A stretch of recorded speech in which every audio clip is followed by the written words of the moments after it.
Bonjour à tous et bienvenue dans la Taverne du Gamer. Je suis Kira. Cette semaine, je ne suis pas accompagné de Sid, car Sid vit dans un vault pour éviter la canicule, tout simplement. Donc là, il s'est créé son petit bunker et on va pas le revoir avant quelques temps, je pense. Mais je suis accompagné d'une autre personne. Je suis accompagné de Aymar. Bonjour Aymar, déjà, comment vas-tu ? Bonjour, écoute, ça va bien. Un peu moins chaudement que vous, mais ça va.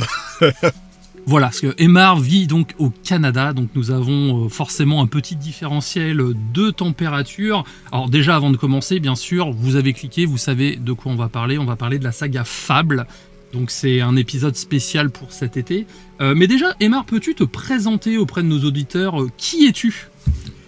Écoute, je suis un vieux de la vieille, comme on dit. Hein. J'ai commencé le jeu vidéo il y a fort longtemps, à l'époque de l'Atari 2600, donc toujours gamer à cœur, et j'ai tellement aimé ça que j'ai décidé d'en faire mon métier, en fait. Et du coup, ça fait déjà presque 20 ans maintenant que je travaille dans l'industrie du jeu vidéo. J'ai exercé différentes positions. Je travaillais au marketing, en live production, à des postes créatifs. Et actuellement, je suis le directeur transmédia d'Ubisoft et je m'occupe principalement, et je suis souvent associé aux licences Assassin's Creed, un peu aussi Far Cry, Watch Dogs, Rainbow Six, voilà. Voilà, des grandes licences du jeu vidéo. Je t'avoue que je voulais faire un épisode spécial Far Cry, aussi pour cet été. Épisode que je vais devoir décaler car j'ai trouvé personne pour m'accompagner sur cet épisode. C'est vrai qu'il y a beaucoup de jeux Far Cry. Ouais. Et c'est vrai que ça brasse assez large. Et par manque de temps, en fait, les personnes ne peuvent pas venir dans l'immédiat faire. Mais bon, c'est prévu par la suite. Hâte d'écouter ça. Du coup, épisode spécial Fable. Pourquoi Fable ? Parce que c'est une saga qui est chère à nos cœurs, à tous les deux. C'est vrai qu'on a déjà eu l'occasion d'en parler. C'est une grande trilogie du jeu vidéo qui a eu son petit essor à une époque. Et maintenant, la saga revient avec un reboot. On peut appeler ça un reboot, parce que ça s'appelle Fable tout seul. Je dit que c'était l'occasion peut-être de replonger dans nos souvenirs et de dire pourquoi cette saga de light RPG est si différente en fait par rapport aux autres sagas du genre. Déjà, on va commencer, je vais te poser une petite question. Comment as-tu connu Fable ? Raconte-nous tes premiers pas en Albion, comment ça s'est passé ?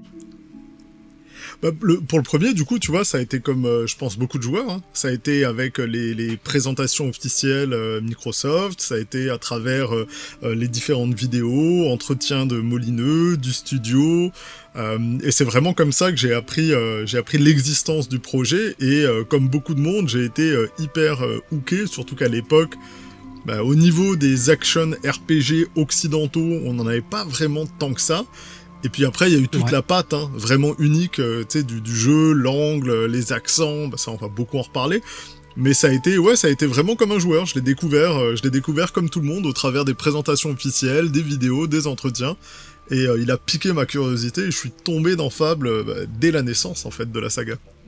Ah, tu m'étonnes. Moi, j'avais commencé, c'était dans un Xbox Magazine, en fait, où ils avaient fait toute une présentation de Fable à l'époque. Si je me souviens, c'était sur 3 ou 4 pages. Enfin, c'était vraiment un gros truc, dont une interview de Peter Molineux. Donc, voilà.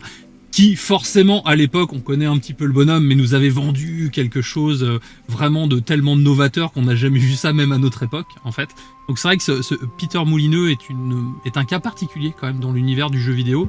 Un grand monsieur qui a fait des grands jeux, je vais faire sa petite bio vite fait après. Mais toi déjà, qu'est-ce que tu penses de Peter Molineux et de sa fameuse, comme on appelle ça un peu, la folie des grandeurs en fait Écoute, d'autant que alors j'ai non seulement un avis assez tranché sur Molineux, mais en plus le fait de travailler dans l'industrie a nourri ma façon de percevoir le personnage.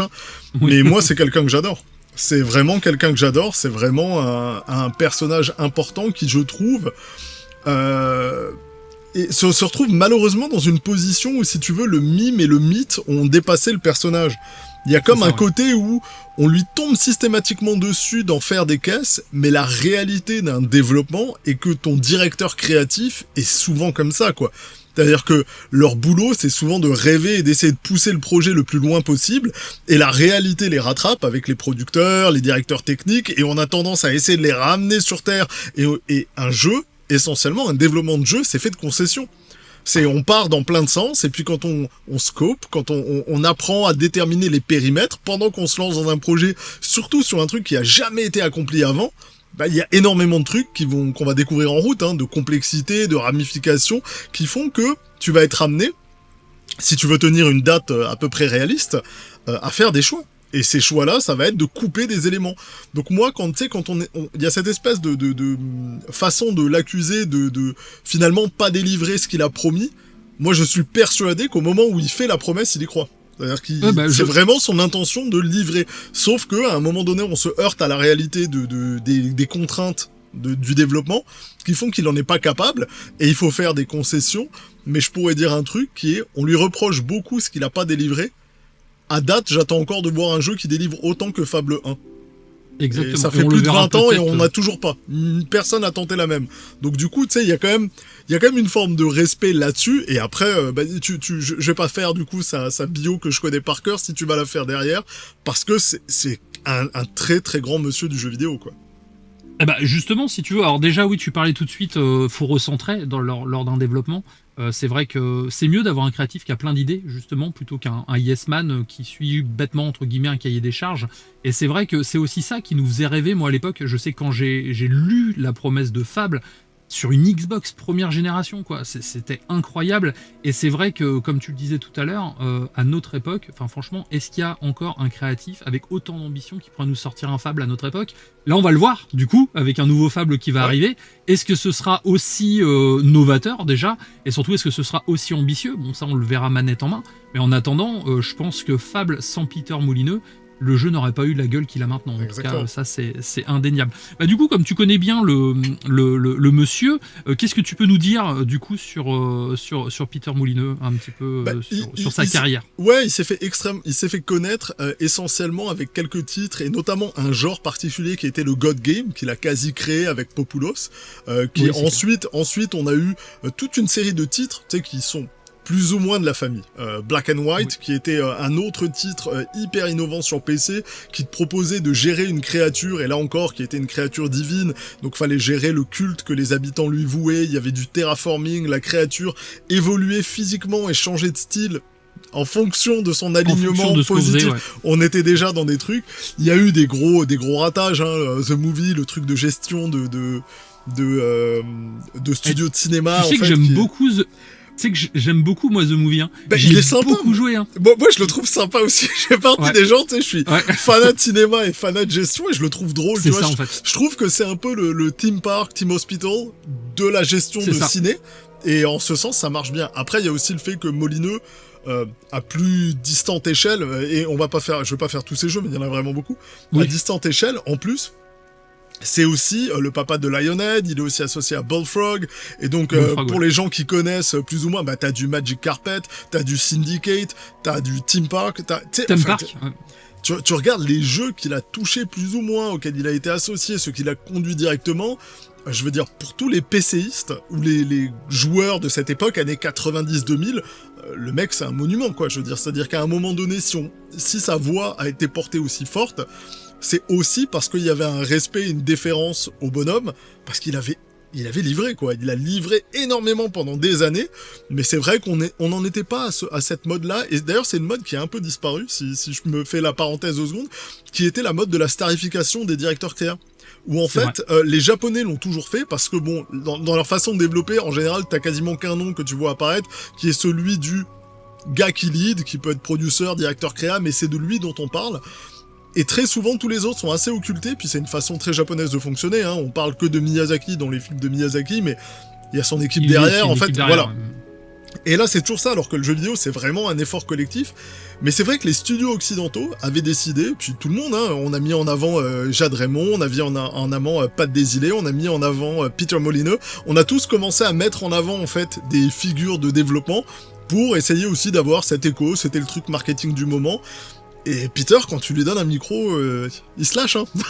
Bah, disons que quand il est en interview, en fait, vraiment, on vit sa passion quand même, et on vit le projet avec lui. Et en fait, j'ai regardé énormément de vidéos d'interviews de Peter Molineux, et c'est incroyable à quel point c'est communicatif, et on sent qu'il part dans tous les sens, qu'il se dit « Oh, je vais faire ça, je vais faire ça, je vais faire ça ». Mais comme tu le disais, sur le coup, non seulement il y croit, Et en fait, je pense que pour lui aussi, en fait, le fait que ça n'apparaisse pas dans le jeu final pour X ou Y raison, je pense que ça doit être aussi une certaine, tu sais, une certaine redescente, en fait. Ouais, Parce mais que oui. il a envie de faire le jeu parfait à ses yeux. Et je pense aussi pour les équipes, ça doit être difficile. Là, je vois bien le mec, il rentre de week-end, et les gars, ce week-end, j'ai vu ça, je pense qu'on va l'implanter dans le jeu. Alors ça, pour le coup, malheureusement, je te jure que c'est le cas de beaucoup de directeurs créa de la vieille école. Heureusement que ça a énormément changé, hein, et que maintenant les tâches sont hyper bien réparties parce que voilà, c'est des grosses machines qu'il faut faire tourner.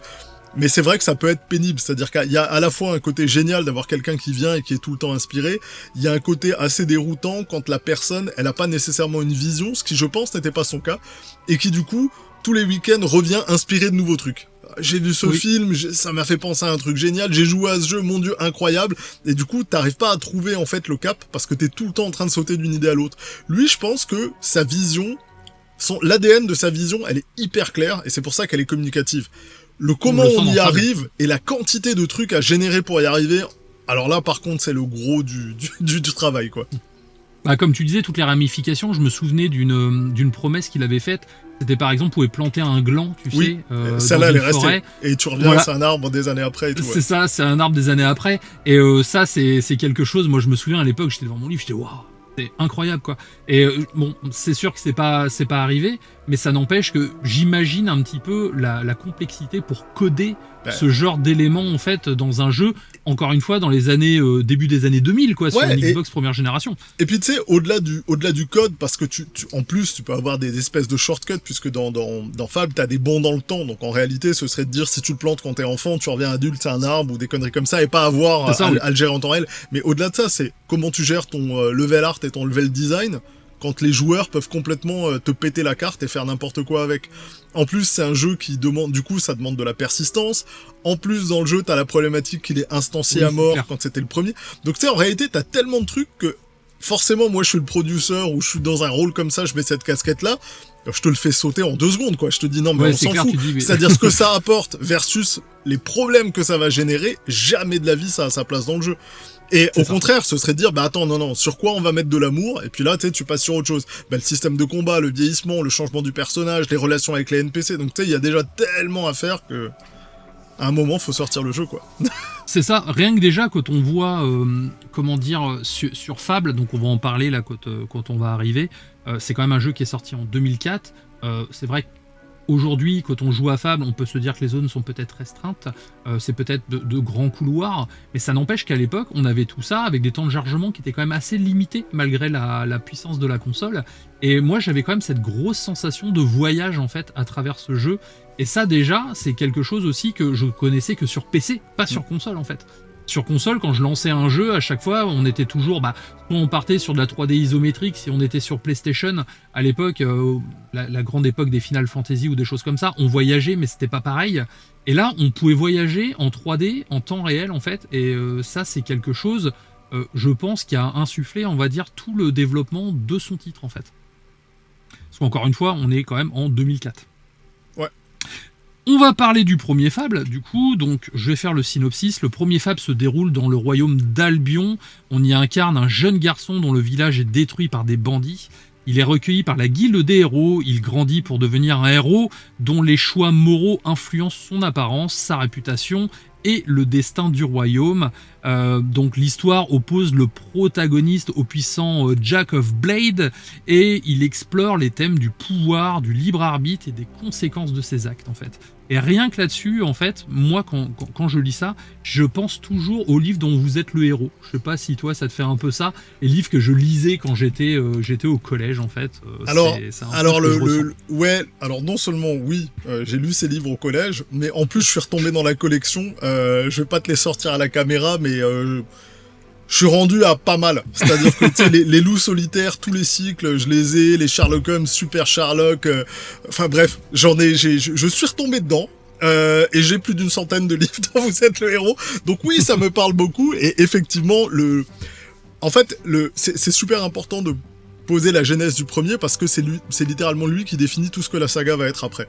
Et le pari du premier, c'est justement d'être une fable, d'être un conte de fées dans lequel nos actions et nos choix impacteront non seulement notre personnage, mais le monde qui nous entoure. Et ça, tu sais, c'est la promesse ultra simple, mais super puissante de qu'est-ce que c'est Fable. Et à partir de là, ils ont construit tout le mythos autour de Fable. Et c'est pour ça qu'on en parlera. Qu'est-ce qui peut être décevant à un moment donné dans des épisodes? Où est-ce que les fans peuvent considérer que, et c'est pas aux fans de décider c'est quoi la saga, mais peuvent considérer que la saga se perd ou va dans de mauvaises directions, c'est quand elle commence à trahir cette promesse initiale qui était vraiment le cœur de Fable, c'est quoi? C'est vrai que quand on pense à Fable, bah du coup son titre, il porte bien son nom, on pense à une fable, on pense à quelque chose d'assez féerique, avec des fées, avec des choses comme ça. On est quand même assez loin d'un univers d'heroic fantasy au final.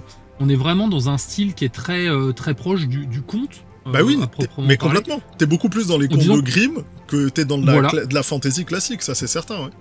Exactement, et du coup on le retrouve vraiment avec son côté très anglais, son côté un peu humour pince sans rire, voire des fois humour un petit peu potache, mais c'est ce qui faisait pour moi le charme de cette saga, surtout des 2 premiers Fables en fait. Bah, son côté son humour vraiment assez particulier. Bah c'est très ça va ça va du Monty Python au sarcastique à mort, mais c'est vraiment de l'humour brit avec en plus l'accent qui va par-dessus. Et c'est ce qui définit le monde Albion d'ailleurs, c'est un des anciens noms de l'Angleterre, c'est ce qui définit le monde d'Albion, et c'est ce qui fait une grosse partie de son charme, et qui a été un gros facteur de démarcation, parce que faut savoir que dans l'industrie du jeu vidéo, quand tu essayes de pitcher un jeu et que tu viens et tu dis je vais faire un jeu d'heroic fantasy, va y avoir des monstres, des épées et de la magie, tu sais, c'est vu 5000 fois. Aller, quoi. Voilà, c'est en quoi ton univers il va, et Albion, ils ont réussi vraiment à avoir un univers iconique. Dès le premier, et le ton a énormément aidé, et je suis persuadé que ça devait pas forcément être évident au moment où ils vont et ils discutent avec Microsoft, studio américain, de leur faire passer qu'on va avoir des accents anglais, ça va être de l'humour anglais, et ça va être un monde qui est finalement très différent de ce qu'on attend de la fantasy habituelle. Et surtout, comme tu disais, le monde est très inspiré de l'Angleterre, et on le voit au fur et à mesure de l'évolution des jeux, en fait. Bah oui. Quand on se rapproche de la révolution industrielle, on a un côté très victorien qui apparaît au fur et à mesure, surtout sur le 2e et le 3e jeu. Et c'est vrai qu'on reconnaît bien vraiment l'amour aussi de ce pays, hein, tout simplement. Ouais. Au niveau de Fable, du coup, toi, qu'est-ce qui t'a le plus marqué dans ton premier voyage en Albion, en fait, quand t'as lancé le jeu? Qu'est-ce qui t'a fait cet effet waouh quand tu es arrivé? Honnêtement, je pense que c'était les promesses réussies, c'est-à-dire le fait que y avait quand même une immersion qui était hyper organique et vraiment agréable. C'est-à-dire tu te balades dans la ville, tu choisis ton premier surnom, c'est Chicken Chaser, et tout le monde commence à t'appeler par ton nom, rigole, je commence à jouer, puis tu sais, mon personnage évolue, et puis je commence à utiliser et à répartir des points en force, et il commence à prendre de la musculature, il change physiquement, et ça, c'était absolument jouissif. Je parle d'une époque où, tu sais, fin des années 90, début des années 2000, dans un jeu, quand on te permettait déjà que ton équipement apparaisse sur ton personnage, c'était cool, parce que c'était pas le cas de tous les jeux, tu vois. C'était pas le cas de tous les jeux, ouais. Donc le truc qui était hyper poussé, puis à un moment donné, je me rends compte, dans le premier Fable, je me bats contre un Bolverine, donc les espèces de gros loups-garous géants, qui me met un méga coup de griffe, et je me prends un critique, je me fais éclater, je meurs, tu vois. Et j'avais pas de super protection et tout sur mon perso, et en fait je me réveille et je vois que quand mon perso est torse nu qu'il a une cicatrice. Et au départ elle est assez visible, puis tu sais elle s'estompe, mais ça reste la cicatrice, je l'ai à vie quoi. Et là je me suis dit ah ouais d'accord, on est dans ce genre de jeu quoi, je vais la porter tout le temps. Et je me rends compte que certains personnages dans les villages réagissent différemment s'ils me voient en torse avec la cicatrice. Alors t'en as qui vont avoir peur, qui vont être apeurés, qui vont se sauver. T'avais quelques villageoises qui trouvaient ça super sexy, parce que j'avais l'air d'un bandit et d'un bagarreur. Et je disais ah non mais c'est hallucinant le nombre de trucs que tu peux faire qui ont de l'impact sur la perception que tu vas avoir. Et la perception qu'on va avoir les habitants sur toi, ton personnage. Puis je finis par évoluer, et puis effectivement mon perso il se retrouve avec une auréole, et puis tu sais physiquement il change complètement, il y a un glow lumineux autour de lui, et j'ai vraiment en fait adoré voir l'impact que mes décisions elles avaient, mais la boucle de gameplay était assez bien faite pour que tu vois constamment des évolutions arriver. Alors, c'est pas un truc qui est hyper long, c'est que très régulièrement tu vas changer de titre, tu vas débloquer des trucs, tu vas changer de coupe de cheveux, tu vas pouvoir customiser ton perso un peu plus, puis au fur et à mesure il va évoluer, il va bouger physiquement, et je trouvais ça absolument révolutionnaire quoi. Pour l'époque c'était ultra immersif, ton personnage t'as l'impression que c'était vraiment ton personnage, ta saga, ta façon de le vivre, et en fait, c'était un des premiers trucs où on se rendait compte de ce qu'on appelle parfois, ou ce qu'on a appelé en design des fois le moment factory, l'usine à fabriquer des petits moments. Parce que quand tu parlais avec tes potes qui jouaient à Fable, vous aviez pas le même jeu. En fait, c'était moi il m'est arrivé ça, et là j'ai fait ça, et puis telle nana a fait ça, et j'ai eu un gamin, et machin, et les autres, ah non mais moi, rien à voir. Moi je suis allé ici, et cette espèce de truc où tu te rendais compte que le jeu pouvait être très différent selon ta façon de l'aborder. Ça a été vraiment ça m'a vraiment remis dans les Elder Scrolls, mais avec quelque chose de très différent, un truc beaucoup plus organique, beaucoup plus naturel, très orienté action, et j'ai adoré ça. Et surtout, le jeu, en fait, avait comme credo, on va dire, la simplicité et l'accessibilité, en fait. Et le système de combat, il n'y avait pas d'arbre de compétences dans tous les sens ou quoi que ce soit. Le système de combat était hyper facile à prendre en main, hyper ludique en plus. Ouais. On arrivait à faire des trucs hyper sympas à regarder, mais juste en appuyant sur 2-3 touches, en fait. C'était vraiment, comme je disais tout à l'heure, un côté light RPG, mais vraiment light pour le coup. Et je me souviens, moi aussi, c'est ce qui m'avait le plus marqué, c'était les dégâts physiques que prenait ton personnage à chaque fois qu'il mourait. Et moi, pour une anecdote, sur ma toute première partie que j'avais fait à l'époque, c'est qu'à un moment, j'étais mort suite à un espèce de baril explosif qui avait explosé à côté de mon personnage. Résultat, il avait tout le bas du visage qui était complètement brûlé en fait. Ah ouais. C'était dégueulasse. Du coup, j'avais mis un espèce de masque, comme une écharpe, de masque, mais juste sur voilà, juste sur le bas du visage. Sauf que ce qui se passait à chaque fois que j'allais en ville, du coup, j'avais un masque sur le visage, donc les gens me regardaient bizarrement, ils me demandaient d'enlever mon masque. Et quand j'enlevais mon masque, les gens me trouvaient trop repoussant, ils me demandaient de remettre mon masque en fait. Et toute ma partie, c'était ça en fait. À chaque fois, vous êtes un peu repoussant quand même, monsieur. Il y a des enfants ici. Cachez-vous le visage. Et du coup, ma première partie. Avec Fable, c'était ça en fait. J'avais un perso moche et quand j'en parlais à des copains d'époque, ils disaient bah non, moi j'ai pas ce problème et tout. Enfin, et ça c'est quelque chose qui était incroyable et que même si je le voulais, en fait, je pourrais pas retrouver ces sensations maintenant. Non, c'est sûr. Parce qu'avant de préparer l'émission, donc j'ai recommencé, j'ai refait les 3 Fables du coup, donc j'ai vécu d'autres aventures avec ce personnage, surtout avec mon regard actuel en fait, qui a quand même pas mal changé par rapport à mon regard de l'époque. Et c'est vrai que je repense encore à cette période-là avec nostalgie, en tout cas. Une autre petite question, quel souvenir ou quelle quête, on va dire quel moment t'as le plus marqué dans ce jeu? Parce que c'est vrai que le premier Fable, on va dire en termes de scénar, c'est aussi à mes yeux le plus simple en fait. C'est une quête du héros, tout ce qu'il y a de plus classique. Je sais que moi, ce qui m'a surtout marqué, c'est des environnements, tu vois, les fameuses têtes de pierre. C'est clair.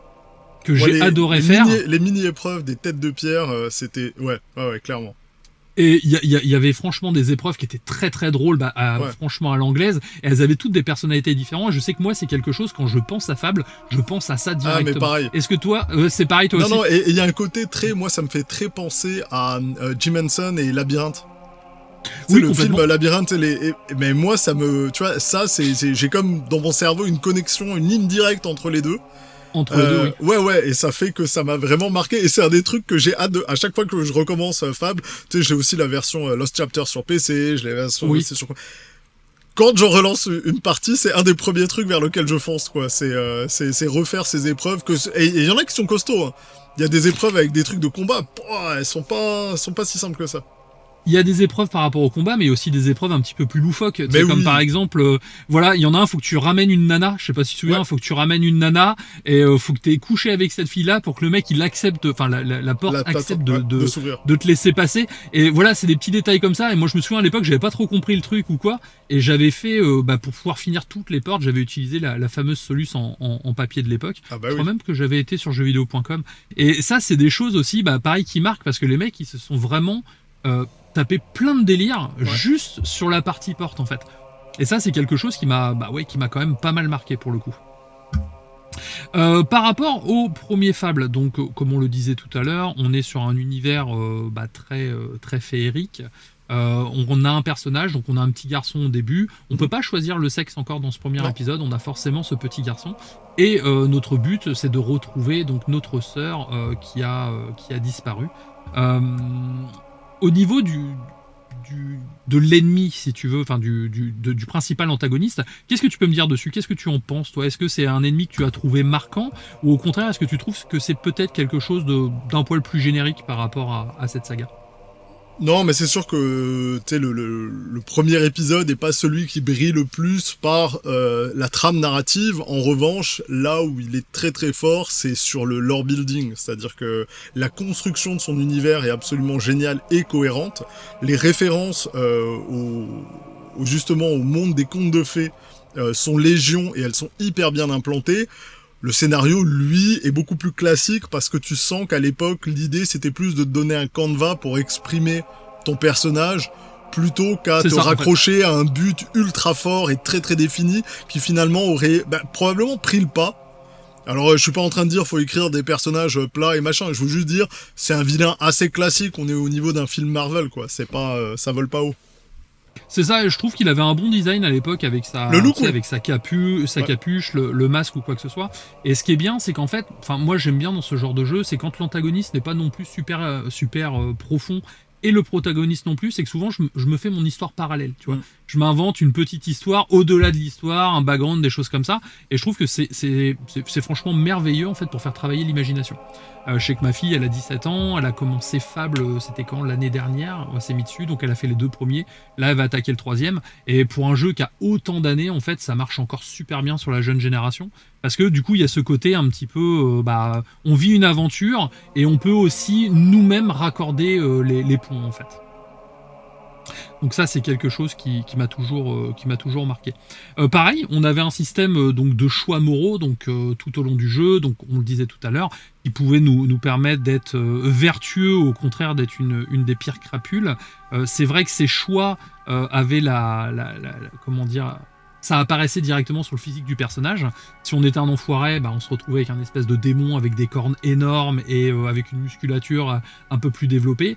A contrario, si on était quelqu'un de très vertueux, on avait cette fameuse auréole qui apparaissait et puis il avait les cheveux blonds, les yeux bleus qui brillaient. Enfin, il y avait vraiment un côté hyper inspiré des œuvres chrétiennes, tout simplement.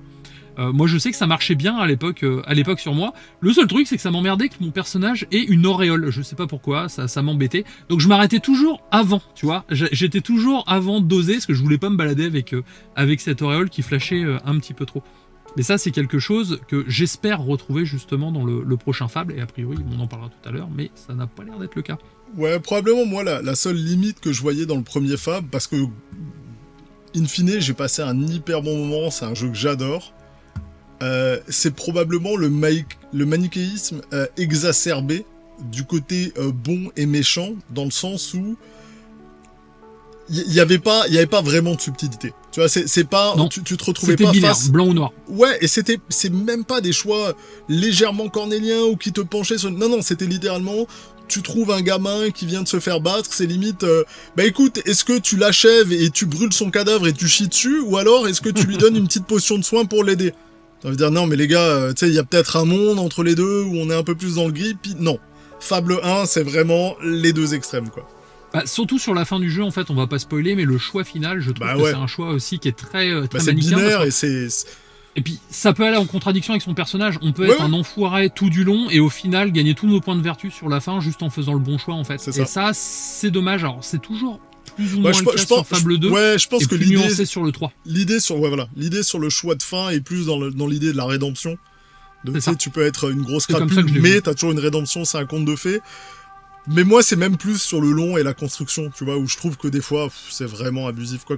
Puisque, en plus, dans ce Fable, tu choisis tes quêtes avant, tu vas sur une map monde, tu es téléporté dans l'endroit ou dans la zone de quête, et tu choisis à l'avance, et tu vois déjà les deux trucs, et c'est vraiment des choix, mais tellement radicalement opposés, que des fois, tu te dis, mais c'est absurde, quoi. Je pense qu'ils jouent dessus, mais à un moment donné, ça devient lassant, tu te dis, j'aurais aimé un petit peu plus de subtilité dans l'écriture, quoi. Ouais, est-ce que c'est pas aussi malheureusement les contraintes techniques de l'époque qui fait qu'il n'y avait peut-être pas, vu les ambitions du projet, qu'il n'y avait pas de possibilité de faire quelque chose de plus nuancé? Non, je pense que c'est vraiment dans l'écriture, parce que si tu prends un des rares jeux qui a repris ce système, tu vas avoir Mass Effect avec le système de Parangon Renegade, oui, c'est vrai. Et qui lui, pour le coup, quand tu prends les deux extrêmes, des fois tu te rends même pas compte que tu viens de choisir un extrême parce que tu te dis ah merde, quand j'ai dit rentrer lui dedans, je pensais pas qu'il allait sortir son gun et tirer. Ouais, mais c'est le cas, moi, quand ils ont buté Vrex. C'est ça. Mais tu dis, mais c'est le côté rigolo parce que justement, on veut pas que tu anticipes la conséquence.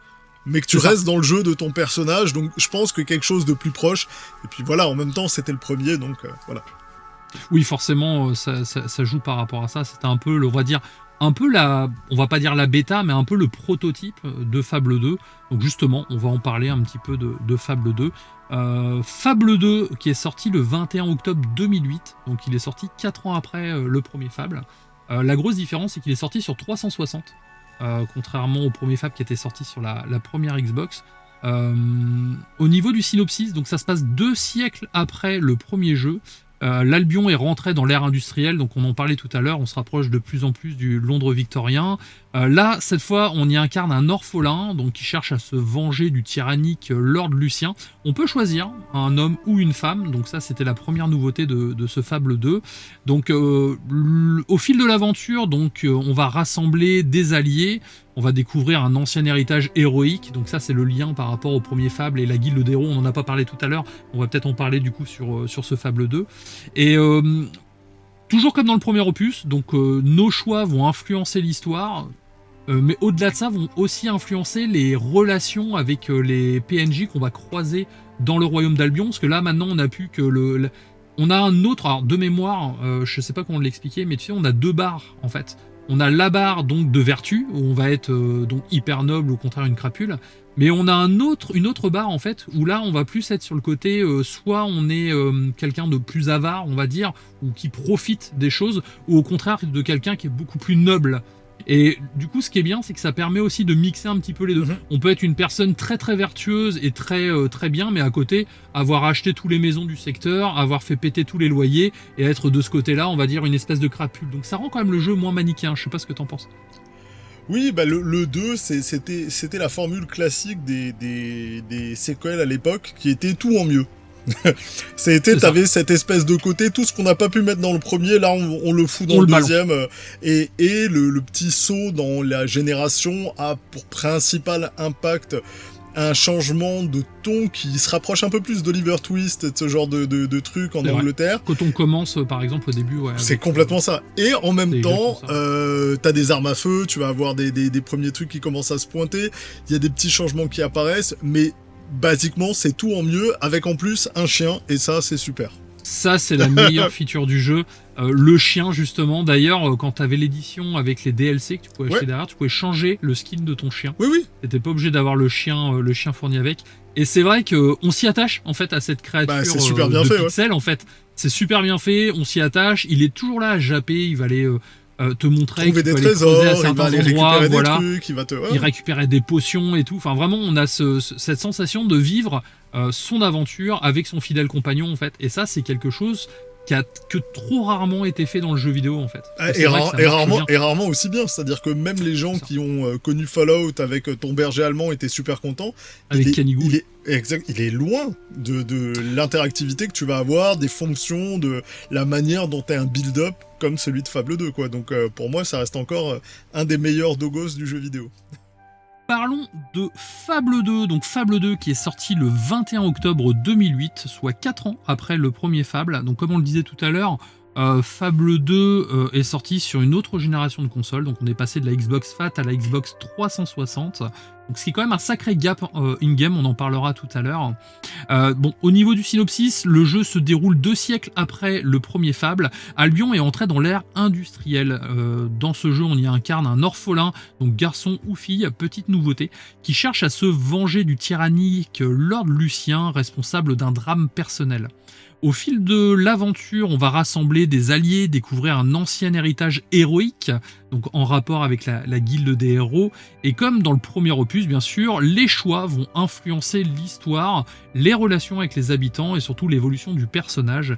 Et là-dessus, en fait, c'est là que le jeu est beaucoup plus, beaucoup plus développé que son prédécesseur. C'est sur l'aspect choix, justement. Par rapport à Fable 2, qu'est-ce que tu peux nous dire sur ce petit jeu, en fait ? Ce grand jeu même. C'est mon préféré. Exactement. Bah écoute, c'est le magnum opus en fait. C'est le préféré de la plupart des joueurs de la saga.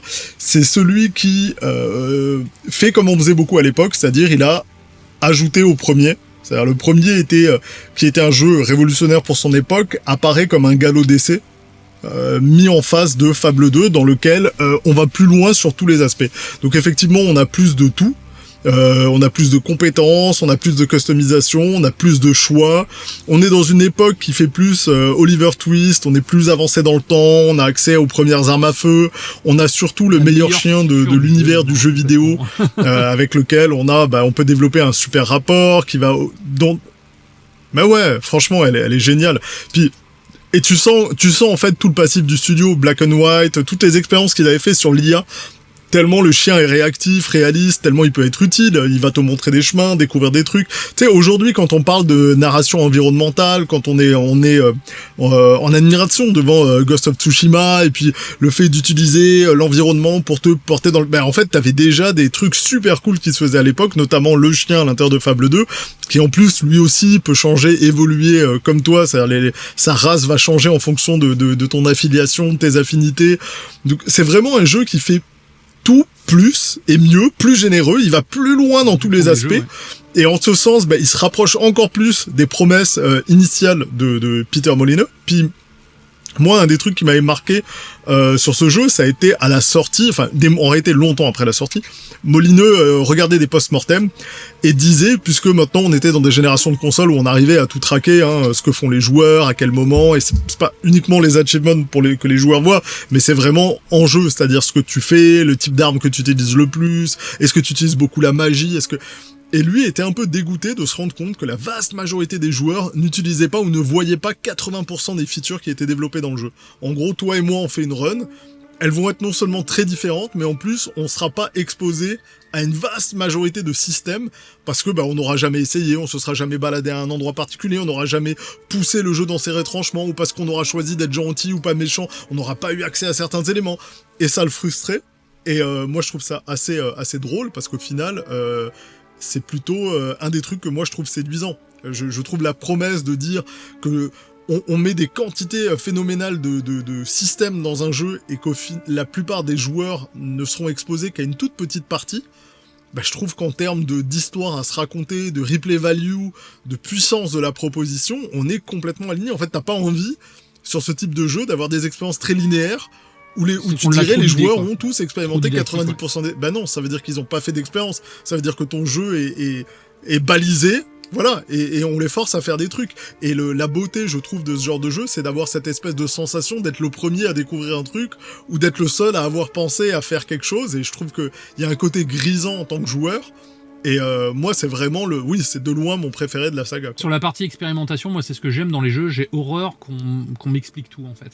Et par exemple, moi, les fameuses bandes jaunes là qu'on trouve un petit peu partout, je t'avoue, c'est quelque chose qui me fait câbler, mais vraiment énormément à chaque fois. Quand je peux les virer, je les vire, ça y a pas photo. Et justement, c'est dommage, c'est qu'il y a dans ce jeu, il y a énormément de comme tu dis, d'expérimentation possible dans plusieurs features.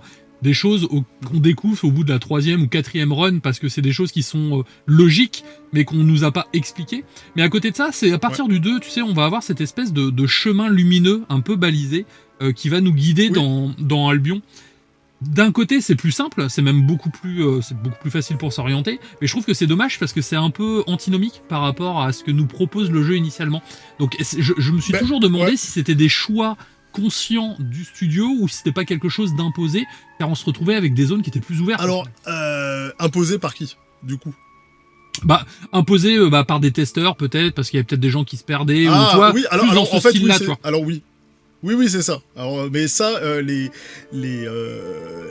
bandes jaunes, les tags, les trucs avec les couleurs vivaces, etc., c'est littéralement ça. Et on s'en rend pas compte quand on n'a pas été dans des salles de playtest. Oui.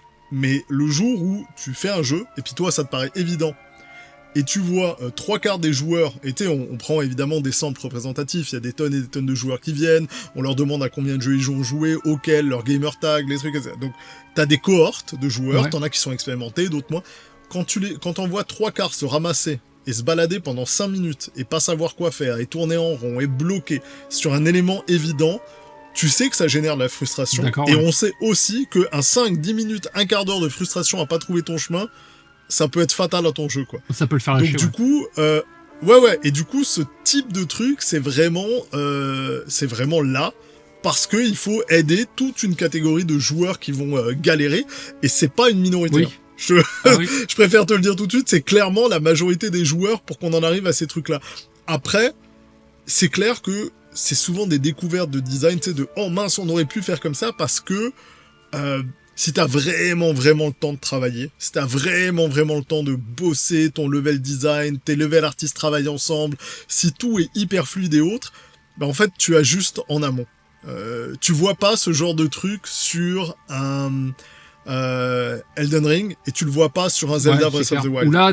Parce que quand tu sors de ta caverne, le terrain est nivelé d'une telle manière avec une tour qui arrive à un moment que ça paraît une évidence que c'est là que tu dois aller. Et si tu y vas pas, il va se passer des trucs qui vont te ramener sur ce chemin-là. C'est pas toujours simple. Fable, c'était pas leur expertise. Non, et tu sais, c'est pas le cœur de la proposition puisqu'ils sont pas dans un mode exploratoire. Non, en du fait. tout. Hein, c'est du couloir au départ. Et du coup, bah, selon l'expérience que tu as envie de véhiculer, effectivement, c'est pas là que tu vas mettre le cœur de l'amour, ou ça peut prendre énormément de temps s'il s'agit juste, parce qu'on peut, hein, et souvent on essaye de le corriger comme ça en disant « Attends, on va déplacer des éléments dans la scène, on va changer un peu les trucs, on va changer l'éclairage pour rendre le truc plus évident. » Des jeux qui le font vachement bien, par exemple, t'as Last of Us, hyper travaillé, les silhouettes, le truc, mais c'est un jeu linéaire. Oui, c'est clair. Mais c'est très difficile de se perdre. J'ai vu des jeux linéaires où tu pouvais te perdre. Tu sais, où tu revenais dans une zone, tu faisais attends, je suis déjà passé ici ou quoi? Merde, tout se ressemble, je sais pas vraiment. Donc tu vois, c'est vraiment, c'est un peu, il y a un côté cache-misère, on est quand même d'accord. Et pour un joueur vétéran, ça peut être énervant parce que t'as le feeling d'être pris pour un con. Mais en même temps, à partir du moment où tu commences pas à mettre tes tonneaux explosifs rouges et que tu mets pas tes trucs Comme jaunes, dans les années 2000. Quand tu fais un playtest, le nombre de joueurs qui passent à côté, c'est hallucinant. Ouais, c'est vraiment hallucinant. Et c'est ça le truc, c'est que t'as pas envie que sur les premiers retours, on trouve que l'expérience est confusante ou bordélique, donc limite, c'est un mal pour un bien, quoi. Tu préfères le mal des gens qui se plaignent qu'il y a un peu de jaune et ça paraît un peu trop facile, que finalement d'annihiler toute une partie de tes gens. Et effectivement, Fable, c'était la traînée genre poudre de fée qui te guide vers ton prochain objectif. Mais c'est vrai que je vais parler d'un jeu Ubisoft, là c'est Star Wars Outlaws. Je sais que j'avais beaucoup pesté sur les fameuses bandes jaunes et les panneaux qui nous guidaient un petit peu partout, mais sur toutes les planètes. Par contre, c'est bien, c'est qu'ils ont rajouté une option qui permettait de désactiver ces aides-là. Exact. Et du coup, quand j'ai fait ma deuxième run sur Star Wars Outlaws, j'ai pris vraiment un plaisir monumental là-dessus, à aller découvrir par moi-même en fait. Parce que le fait de retrouver toujours la même bande jaune, je me suis dit, mais c'est pas possible, l'Empire, ils ont eu un prix pour avoir cette peinture, pour pouvoir la mettre sur toutes les planètes, en fait, le même panneau à chaque fois. Et ça, c'est quelque chose qui se fait de plus en plus. Et ça, c'est quelque chose que j'ai apprécié. Oui. Pareil sur Avatar. Sur Avatar, j'avais viré toutes les aides. Bah, j'allais te dire, je pense qu'à Avatar, c'est celui où c'était le plus flagrant, où quand tu passais en mode exploration, oui. C'était vraiment, on te donne des indices par rapport au biome, en bas de la rivière, où ça fait une fourche, près du machin, puis débrouille-toi. Et je suis aussi comme toi, je suis vraiment du genre à désactiver les trucs, et du coup, je prends plus de plaisir à m'immerger dans le monde que quand j'ai l'impression qu'en fait on me pointe vers un objectif et je cours à travers le décor qui n'est qu'un décor. Du coup, c'est plus une planète, c'est plus un truc vivant, c'est juste là pour que je passe au travers. Exactement. Et ça, là-dessus, c'est quelque chose, je trouve qu'on en gagne vachement dans les jeux actuels. Du coup, fin de la petite aparté. Moi, ce que j'ai bien aimé dans ce Fable 2, c'est qu'on a eu, c'est là qu'on commence à avoir une opposition entre la technologie et la magie, tu sais. Tu le disais tout à l'heure, il y a des armes à feu qui sont arrivées, la magie était toujours là, et nous, on pouvait choisir de quelle manière on voulait jouer. D'aller vers l'un ou voilà, c'est ça. Et ça, c'est quelque chose qui marche super bien, et qui était, encore une fois, super bien dosé avec ce côté très british, en fait, de cet univers. Ils ont joué beaucoup, justement. Ouais, c'est marrant que tu parles de ça, parce que c'est un de mes 6 RPG favoris de tous les temps, et je suis un gros fan de RPG et de CRPG, c'est Arcanum, dont la trame principale, c'était justement cette opposition techno-magie, et j'aimais bien le fait qu'on n'était pas dans le bien et le mal, mais qu'on était dans quelque chose de beaucoup plus complexe, quoi. Et ça, c'est quelque chose, du coup, que j'ai retrouvé dans ce Fable 2, et c'est ce qui fait aussi que je préfère ce Fable 2, contrairement, on en parlera tout à l'heure, à Fable 3, qui lui va plus vers la technologie, justement, en fait. On a vraiment l'évolution de cet univers. On est dans l'ère industrielle, on est début de l'ère victorienne versus pleine révolution industrielle. Là, on est vraiment dans l'entre-deux, en fait. On sent vraiment que c'est l'ancien monde et le nouveau monde qui cohabitent. Et ça, c'est quelque chose qui est très, très cool. Pareil, dans ce jeu-là, il y a le système de famille, tu sais, de mariage, d'immobilier, en fait, qui est très, très ambitieux. Je trouve, on pouvait faire pas mal de choses avec. Il est hyper poussé. Tes gamins qui t'admirent. Et quand tu pars et tu vas à l'aventure et tu reviens, et ils ont grandi et ils ont changé, et physiquement, ils essayent de te ressembler. Genre, quand ils sont petits, ils s'accrochent une fausse auréole ou des petits pics pour être comme papa. Je trouve le truc absolument... c'est truculent. Et là encore, tu vois tout le boulot qu'ils ont sur la simulation, l'IA, etc. pour proposer un truc drôle et très organique. Oui, puis il y avait aussi ce système, du coup, par rapport à ça, où quand tu tuais, on va dire, une Wolverine, tu pouvais t'en servir comme trophée que tu pouvais présenter à la foule ou à ta famille. Et grâce à ça, en fait, les gens applaudissaient ou avaient peur. Ils en parlaient derrière, et ça pouvait aussi te permettre de rendre certains combats plus difficiles. Tu pouvais arriver, tu pouvais te la raconter avec ton truc, et puis derrière, on te demandait de faire des choses supplémentaires pour pouvoir justement avancer dans ton histoire. Braguer derrière, te la raconter. Ouais, et toutes les ramifications qu'il y avait grâce à cette petite feature, en fait, moi j'ai toujours trouvé ça incroyable, en fait, parce que j'avais vraiment la sensation d'être un héros, en fait, dans ce jeu. Ouais, mais ils sont allés à un niveau de délire sur leur système. C'est quand même, je pense, de mémoire de joueur, je crois que c'est le seul jeu où tu peux choper une MST et la transmettre à quelqu'un. Ouais, c'est ça. J'ai pas vu d'autres jeux non plus. J'ai jamais vu aucun jeu ever proposer ce genre de truc. Tu te dis, non mais les gars sont complètement givrés, quoi. T'as des préservatifs, tu peux te protéger ou pas en ayant des... Non mais le niveau auquel ils ont poussé certains de leurs délires est ahurissant, et justement, en fait, t'as tout le temps envie de repousser les systèmes. C'est-à-dire qu'on te les met sous le nez, tu fais... J'ai envie de voir ce que ça peut donner. donner. Ils ont pas fait ça. Mais non, bon allez, et t'essayes, et c'est dingue, c'est vraiment dingue. Là-dessus, ils sont incroyables. Le principe, moi j'aimais beaucoup, c'était acheter donc toutes les maisons d'un village, en fait, me marier plusieurs fois et mettre les différents... Chaque femme dans un... Toi, tu faisais des harems. Je faisais des harems, sauf que du coup, tu les voyais s'embrouiller, en fait. Donc t'avais vraiment t'avais des bagarres en fait entre elles qui pouvaient arriver à certains moments et tout. Quand il y en a une qui mourait pour X ou Y raison, il y a l'autre qui venait derrière, oh là là et tout, c'est dommage, mais ça va maintenant, c'est moi la première. Donc tu te dis, ça se trouve elle l'a peut-être buté derrière, on sait pas en fait. Et du coup c'est pareil, c'est ce genre de petite feature en fait qui était incroyable. T'avais aussi le principe, je sais pas si tu l'avais expérimenté, si tu changeais trop souvent de coiffure ou de barbe, comme tu mettais du temps à revenir, en fait, des fois, ils te reconnaissaient pas, en fait. Ils mettaient du temps avant de te reconnaître parce que tu changeais tout le temps d'apparence, en fait. Et ça, c'est quelque chose qui est très rigolo. Si tu passais dans des trucs radicalement différents, ils pouvaient commencer à te détester, tu sais. Tu pouvais, si t'étais plutôt, t'avais un look rough, grosse barbe, cicatrice, bagarre, et après, d'un coup, tu te pimpais, tu faisais Petit Prince de cour, ils se moquaient de toi, ils se disaient, mais c'est quoi ces habits, qu'est-ce que tu fais et tout. T'es là, mais et franchement, tu vois, tu finissais par provoquer pour voir les réactions que t'allais avoir et voir jusqu'où ils avaient poussé les systèmes. Et c'est là-dessus, Fable reste intouchable en tant que jeu. Et c'est pour ça que le 2, ça reste le préféré de tout le monde. Surtout, on sent que là, ils ont quand même eu 4 ans pour pouvoir développer le jeu. Bon, ok, ils sont partis sur une nouvelle architecture. Et comme tu dis, c'est le premier, c'est vraiment le proto. Là, c'est le Fable en plus. Ils rajoutent vraiment tout dedans. Déjà, ça se ressent dès la cinématique de début, quand même, qui est quand même assez folle. C'est un vrai petit court-métrage avec cet oiseau qui traverse tout l'Albion et tout, qui fait caca sur ton perso juste derrière. C'est beaucoup de ressources pour une blague caca. Moi, je suis client, donc il n'y a pas de problème. Mais c'est vrai que ça reste encore incroyable, parce que je le voyais tourner l'autre jour, sans saccade. C'est quand même super beau encore pour l'époque. Et tout de suite, ça te donne le ton, en fait, sur l'ambiance que tu vas avoir. On a pu ce côté donc si manichéen. Je sais pas si tu te souviens, dans le premier, il fallait récupérer 5 pièces d'or, tu sais, pour pouvoir... et après, au début, t'avais toujours deux choix. C'est soit tu faisais bien, soit tu faisais mal. Ah oui. Et t'avais effectivement le doute qui trompait sa femme, puis tu pouvais le balancer ou pas, tout à fait. Et puis en plus, c'est bien si tu pouvais le revoir des années après, le mec, en fonction de ce qu'il avait fait, donc c'était plutôt rigolo. Là, en fait, on a encore le principe, on doit aller chercher de l'argent, mais il n'y a plus ce système de moralité vraiment aussi bien ou mal, c'est un petit peu plus ambigu, on va dire, parce qu'on reste c'est plus subtil, un enfant. Voilà, c'est comme tu disais, Oliver Twist, on reste un enfant des quartiers qui veut, donc, qui a des prétentions beaucoup plus hautes, qui a envie de changer de vie, c'est tout à fait normal.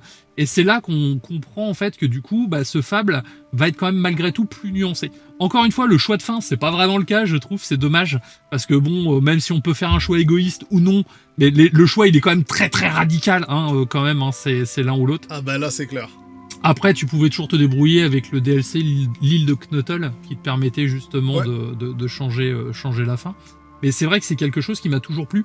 On va reparler des antagonistes. Qu'est-ce que tu penses, toi, des antagonistes sur ce jeu, en fait? Est-ce que tu trouves qu'ils sont, du coup, plus marquants que le premier ou non? Ah bah oui, quand même. Ouais, non, si, globalement, il est quand même mieux écrit. Justement parce qu'il est plus subtil, même si on est d'accord, la fin, ça retombe de nouveau à plat avec une fin extrême et des choix hyper radicaux. Maintenant, je te dirais que globalement, dans la franchise Fable, c'est pas une franchise qui brille par l'écriture de ses antagonistes parce que elle n'a pas trouvé à l'époque la solution pour les exposer comme il faut. C'est-à-dire que tu passes pas assez de temps ni à les voir, ni à les confronter, ni à les... Et ce qui fait que quand tu les croises, c'est vraiment toujours dans un rapport, c'est le méchant, combat. Et donc du coup, tu vois, ils peuvent avoir un style, une écriture et un ton qui, moi, m'ont plu. Mais au final, ils ont pas assez de screen time, comme diraient les anglo-saxons. En fait. Tu vois, ils ont pas assez... Voilà. Et ça, c'est une solution narrative. Hein. C'est vraiment, à un moment donné, il faut faire le choix de soit... lâcher la main du joueur, ce qu'il faut faire, pour donner 5-10 minutes au méchant, soit, et t'as plein de jeux, t'as plein de façons de faire, il y en a des fois qui te mettent dans la peau du méchant, il y en a qui te font jouer d'autres personnages, il y en a qui te donnent un point de vue par X manière. Fable, ça reste très léger. Tu es le cœur de la proposition et le monde s'anime autour de toi. Donc forcément, on reste un peu dans un truc qui est efficace, je trouve pas que ça ne marche pas, mais pas ultra marquant, tu vois. Pour moi, plus marquant que le premier, parce que plus stylé. Mais ça s'arrête là. Et j'ai un peu l'impression que c'était un peu le reproche qui était fait à l'époque, parce qu'ils ont quand même un petit peu changé leur fusil d'épaule sur la suite, du coup, l'antagoniste, on le voit beaucoup plus pour le coup. Et ça sent, parce que le prochain est quand même un peu plus sombre, mais on en parlera tout à l'heure. Mais c'est vrai que c'est un reproche qui était déjà fait sur le premier. Du coup, sur le 2, toujours... ça fait le café, encore une fois, ça laisse libre cours à son imagination, ça de ce côté-là, il n'y a pas de débat, mais il y a quand même cette composante, bon, on va en reparler vite fait, mais du chien qui est arrivé, qui fait aussi partie de ce choix final, le choix déchirant, hein, concrètement. Moi, je sais que je veux un chien dans tous les jeux maintenant, mais je veux un chien comme Fable, parce que ayant relancé Fable 2, il y a quoi, il y a à peine 2 mois, ça marche encore super bien, quoi. Vraiment, le chien, il a été codé avec passion, ça se sent. On a vraiment, c'est comme non, ça a été coupé tout à l'heure, du coup, je l'ai pas dit là, mais on a vraiment cette sensation de vivre une aventure avec un compagnon, en fait. Et c'est dingue que une intelligence artificielle de 2008 soit quand même aussi performante à notre époque, en fait. Ouais, non, mais on sentait là toute l'expertise du studio, l'amour qu'ils avaient pour les simulations et les personnages virtuels avec du caractère. Et ça ressort complètement. Et puis en plus, c'est hyper bien intégré en termes de design parce que, encore une fois, si ton chien n'avait été qu'un compagnon qui était là avec toi pour faire joli, ça aurait été un truc. Mais le fait qu'il puisse participer au combat, à la découverte du monde, qu'il puisse te pointer des endroits, qu'il puisse récupérer des objets, toutes ces choses-là font qu'en fait, en plus, il a une utilité. Donc comme il s'intègre au design et au jeu, tu finis par vraiment t'attacher à lui. Et ça n'est pas... Tu sais, c'est pas qu'un faux personnage virtuel ou uniquement une ressource, c'est un mélange de tout ça, et donc effectivement, t'as pas l'impression d'être seul dans le jeu, parce que t'as toujours ton chien avec toi. Surtout que tu l'entends chouiner, tu l'entends japper, il y a des moments où tu bouges pas, il va venir te voir pour essayer de gratter des câlins, il va se frotter contre toi. Enfin, on a vraiment cette sensation de vie, en fait, et je trouve c'est ce qui définit le mieux Fable 2, c'est la vie de cet univers. Tous les PNJ que tu vas croiser qui vont avoir leur propre routine, ce qui était moins le cas dans le premier forcément, mais qui vont avoir leur propre routine, tu vas les entendre parler entre eux, des fois tu peux les espionner quand tu vas leur faire les poches ou des choses comme ça, et c'est quelque chose de très vivant et de très organique en fait. Et c'est un peu, du coup, on va passer bientôt à Fable 3, et c'est un peu moi du coup ce qui m'avait choqué dans Fable 3, c'est que j'avais l'impression qu'on avait perdu ce côté organique de cet univers. Je sais pas si tu vois ce que je veux dire là-dessus. Clairement, mais je pense qu'on va en parler dans 2 secondes. On va en parler dans 2 secondes. Dernière question sur Fable 2. Si tu devais modifier quelque chose de Fable 2, par exemple, ou s'il y a une feature que Peter Molyneux avait annoncée qui te manque, en fait, est-ce que tu aurais choisi quelque chose? Ou au contraire, tu le trouves vraiment parfait tel qu'il est? Non, moi c'est pas au niveau des features, c'est probablement au niveau justement, je te dis, de l'écriture et des techniques narratives. Donc probablement, j'aurais à certains moments lâché la main du joueur plus longtemps pour exposer et des NPC dans certaines quêtes et les vilains pour leur donner un peu plus de coffre et d'âme. Et j'aurais utilisé aussi un peu plus de narration environnementale à certains moments justement pour que les personnages soient un peu plus attachés à des lieux et à leur... et tu sais, que ce soit leur domaine, leur château, leur biome, plutôt que d'avoir l'impression que c'est des personnages vivants, mais qu'on déplace d'un théâtre à un autre. Donc je pense qu'il y avait un petit travail à faire là-dessus qui aurait pu encore pousser la coche, mais d'un jeu que je trouve excellent, littéralement excellent, vraiment. Après, c'est vrai que ce qui m'a choqué, moi, quand on passe de Fable 1 à Fable 2, c'est que j'ai trouvé que le jeu s'est pas mal simplifié. Alors, je vais pas dire simplifié dans le mauvais sens du terme, devenu plus accessible. Voilà, c'est quelque chose qui est devenu plus accessible. Et je pense aussi que, pourtant, c'est un jeu qui était Peggy 18 quand même à l'époque. Je pense aussi que c'était aussi justement pour essayer d'attirer une nouvelle frange de joueurs, en fait, des joueurs peut-être plus occasionnels et qui se retrouvent pas avec ce fameux blocage comme on parlait tout à l'heure, en fait. Et du coup, en parlant de Fable 3, là maintenant, c'est ce que j'ai ressenti moi sur la sortie de ce jeu. Alors déjà, le jeu est sorti le 26 octobre 2010, donc il est sorti 2 ans tout pile après Fable 2. Ouais. Donc niveau développement, c'est très light hein, quand même là-dessus. Hein. Il y a que 2 ans, un peu moins du coup. Bah à l'époque, c'était la norme peut-être. C'était correct, mais c'était pas un temps très long. C'était pas un temps très long, c'est clair. Bah, quand on passe de Fable 1, mine de rien, à Fable 2, là on a eu 4 ans de développement, là on arrive sur du 2 ans. Et c'est vrai que j'ai l'impression, en tout cas, quand on joue à ce Fable 3, c'est ce côté un petit peu plus rushé au niveau de l'histoire. Bon, déjà on a le côté urgence qui est là tout le temps, donc je le dirais dans le synopsis. On a ce côté urgence qui est là en permanence, mais il y a un côté un petit peu plus rushé. Donc déjà, je vais faire le synopsis. Donc 50 ans après Fable 2, Albion est dirigé par un roi autoritaire, donc on va y incarner donc un héros toujours, donc soit un homme soit une femme, on a toujours ce choix, qui va mener une révolution pour renverser ce régime. Une fois sur le trône, donc il ou elle doit prendre des décisions difficiles pour gouverner le royaume, tout en préparant Albion à faire face à une terrible menace venue des ténèbres. Donc dans ce jeu, on a plus... il y a toujours le système de choix qui est là, donc ça c'est indéniable, mais c'est plus un côté politique maintenant. Il y a un côté vraiment politique. Je veux pas dire c'est Game of Thrones, mais il y a un côté un petit peu plus politique avec des choix et des conséquences. Et en fait, on va devoir payer les conséquences de ces actes en fait et de ces choix directement en fait. Et ça pour moi c'était la plus grosse promesse de ce Fable 3 en fait. C'était de jouer un roi ou une reine et de devoir diriger ce pays. C'est la nuance avec les autres. Son sous-titre de mémoire, c'était My Life as a King. C'est littéralement Fable, ma vie de roi. Et donc, là, la promesse n'est pas tu vas vivre un conte de fées et puis tout va s'adapter à toi. C'est on a tous, en fait, tu sens que leur postulat de départ est on a tous envie de devenir un roi, mais est-ce que c'est vraiment rigolo d'être un roi? Et on te met face à des décisions. Il y a un côté très les promesses qu'on a hyper politique fatalement, mais qui essaye de te faire comprendre. C'est pas facile hein, d'être roi. Et là, du coup, pour les choix, c'est le jeu. En fait, ils sont tombés dans l'extrême inverse. C'est-à-dire qu'avant, on avait vraiment est-ce que tu veux donner une goutte d'eau à ce petit garçon, ou est-ce que tu veux brûler toute sa famille, ses parents devant lui et tuer son chien? Et là, ça devient le choix de Sophie à chaque fois. Alors c'est juste des choix de torture systématiquement quoi. C'est est-ce que tu mets à la rue ces machins-là, ou est-ce que tu fais travailler les enfants dans des usines jusqu'à ce qu'ils meurent? T'es là, mais à côté, ça te rapporte plus d'argent et potentiellement ça peut t'éviter un drame supplémentaire. Donc il y a un côté, c'est pas Frostpunk, mais c'est un peu le même délire en fait.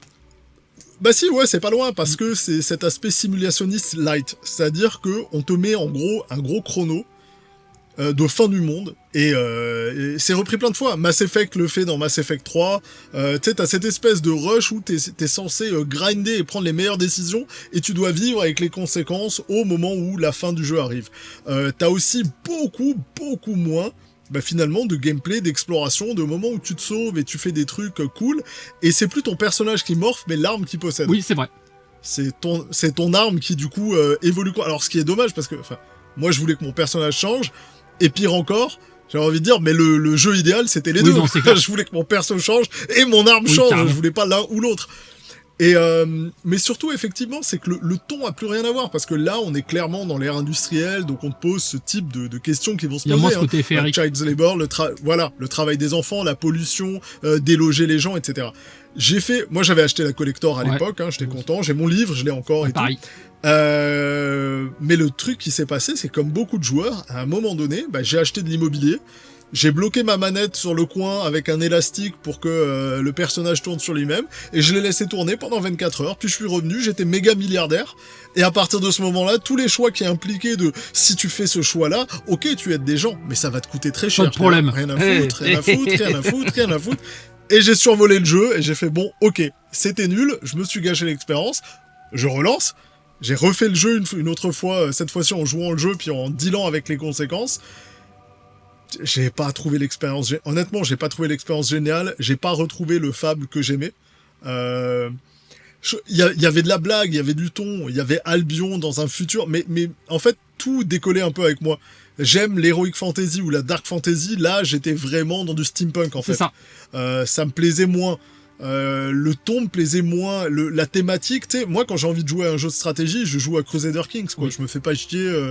Et donc... En fait, là encore, ils ont voulu rester accessibles, mais dealer avec des trucs assez énormes. Je pense que c'est vraiment le Fable, où ils se sont perdus, où ils ont essayé ils ont un peu fait n'importe quoi. C'est-à-dire que, contrairement au second opus, où ils avaient rajouté tout ce qu'ils avaient promis qu'ils allaient mettre, là, finalement, au 3, déjà, on leur demandait rien aussitôt, mais au final, on leur aurait demandé, encore une fois, more of the same, rajouter des trucs, à la limite, changeons d'endroit, allons vers l'Est, découvrons l'Orient, découvrons d'autres. Il y avait plein de trucs à faire. Et le choix qu'ils ont fait, c'était de dire non, on va monter à la verticale, on va faire de toi un roi et on va te donner les responsabilités d'un royaume. La fantaisie est pas débile. Et honnêtement, ça tient la route, hein, je l'attaque même pas. Ce que je veux dire, c'est pas ce que les joueurs attendaient de Fable, et je pense que c'était pas le bon moment pour sortir ce type de jeu qui finalement a un peu gâché l'expérience ou les ambitions des gens. Où on se dit, le 2 était à ça d'être parfait, c'était vraiment cool. Et là, c'est vraiment un coup d'épée dans l'eau, quoi. Vous avez vraiment raté le coche sur les grandes largeurs. C'est-à-dire que les fonctions que vous avez changées, et je te dis que ça part beaucoup du trauma, justement, de Molineux. Oui. Les gens, de toute façon, ils n'utilisent pas nos features, on va faire autre chose. Et tu sens que c'est un jeu qui s'est pas construit dans l'envie, mais qui s'est construit dans la frustration. Oui, je vois ce que tu veux dire. C'est ok, d'accord. Tu sais, maintenant on fait ça, et comme ça c'est réglé. Et t'as envie de dire, non, c'était pas la bonne manière de prendre le truc. Ça sentait pas la magie, l'amour et l'envie de coller à quelque chose d'autre. C'est vrai que c'est un jeu en fait qui semble avoir été développé sur des statistiques, sur plein de choses. Je vois toute la partie de Fable 2 là où tu pouvais justement créer ta famille et tout, les interactions avec les personnages, là c'était réduit au strict minimum, c'est la croix directionnelle, tu pouvais danser avec ton perso, pourquoi ? Pour lui dire bonjour, et en fait il y avait plus ce côté interaction avec les PNJ qui te donnait cette sensation de vie en fait. Au contraire, moi j'ai trouvé ce Albion de Fable 3 beaucoup plus factice dans son déroulement. Pareil aussi, la promesse c'était d'être un roi, mais au final le roi c'est quoi ? C'est un tiers du jeu à peine. On a la partie aventure qui est toujours là, qui se rapproche plus du premier Fable, car on va se TP dans des zones pour faire des missions. On va avoir en revanche dans chaque mission, on a toujours un choix assez drastique à la fin, de savoir si on fait des promesses ou non pour pouvoir récupérer telle ou telle faction. Un peu plus de ressources, exactement. Voilà, ça c'est ça c'était la grosse différence. Du coup là-dessus c'était moins manichéen. On avait aussi le côté où on voyait plus les antagonistes en fait, qui donnaient l'impression d'avoir cette épée de Damoclès qui était au-dessus de nos têtes pendant toute la partie aventure. Et au final, quand on arrive à la partie roi, c'est quoi ? Ça va être surtout un enchaînement d'audiences avec deux factions opposées à qui on a promis des choses. Et là, savoir, voilà, comme tu disais tout à l'heure, est-ce qu'on crée une école pour que les enfants aillent travailler, ou est-ce qu'au contraire on les met au boulot pour fabriquer des armes ? Là, ça redevenait hyper manichéen en fait. Et ça, c'est dommage parce que le jeu se croûte dans son dernier tiers en fait. Pareillement, je disais aussi la progression via le système de guildes qui est un peu différent. En fait, avant, on avait quelques points d'expérience quand même à placer. Là, maintenant, ça se faisait plus de la même manière, en fait. Et donc, je trouve qu'on n'avait plus non plus cette sensation de customiser son personnage. C'est quelque chose qui manquait. Non, mais encore une fois, tu sens que c'était lié complètement au fait que on est parti sur un truc où on se rend compte que les gens n'utilisent pas ce qu'on veut qu'ils fassent. Oui. Donc, par frustration, on va leur prendre la main et on va tout faire à leur place. Donc, tu sais, ça retire effectivement de la saveur et de la sève, et cet épisode, du coup, est malheureusement le moins réussi de toute la saga.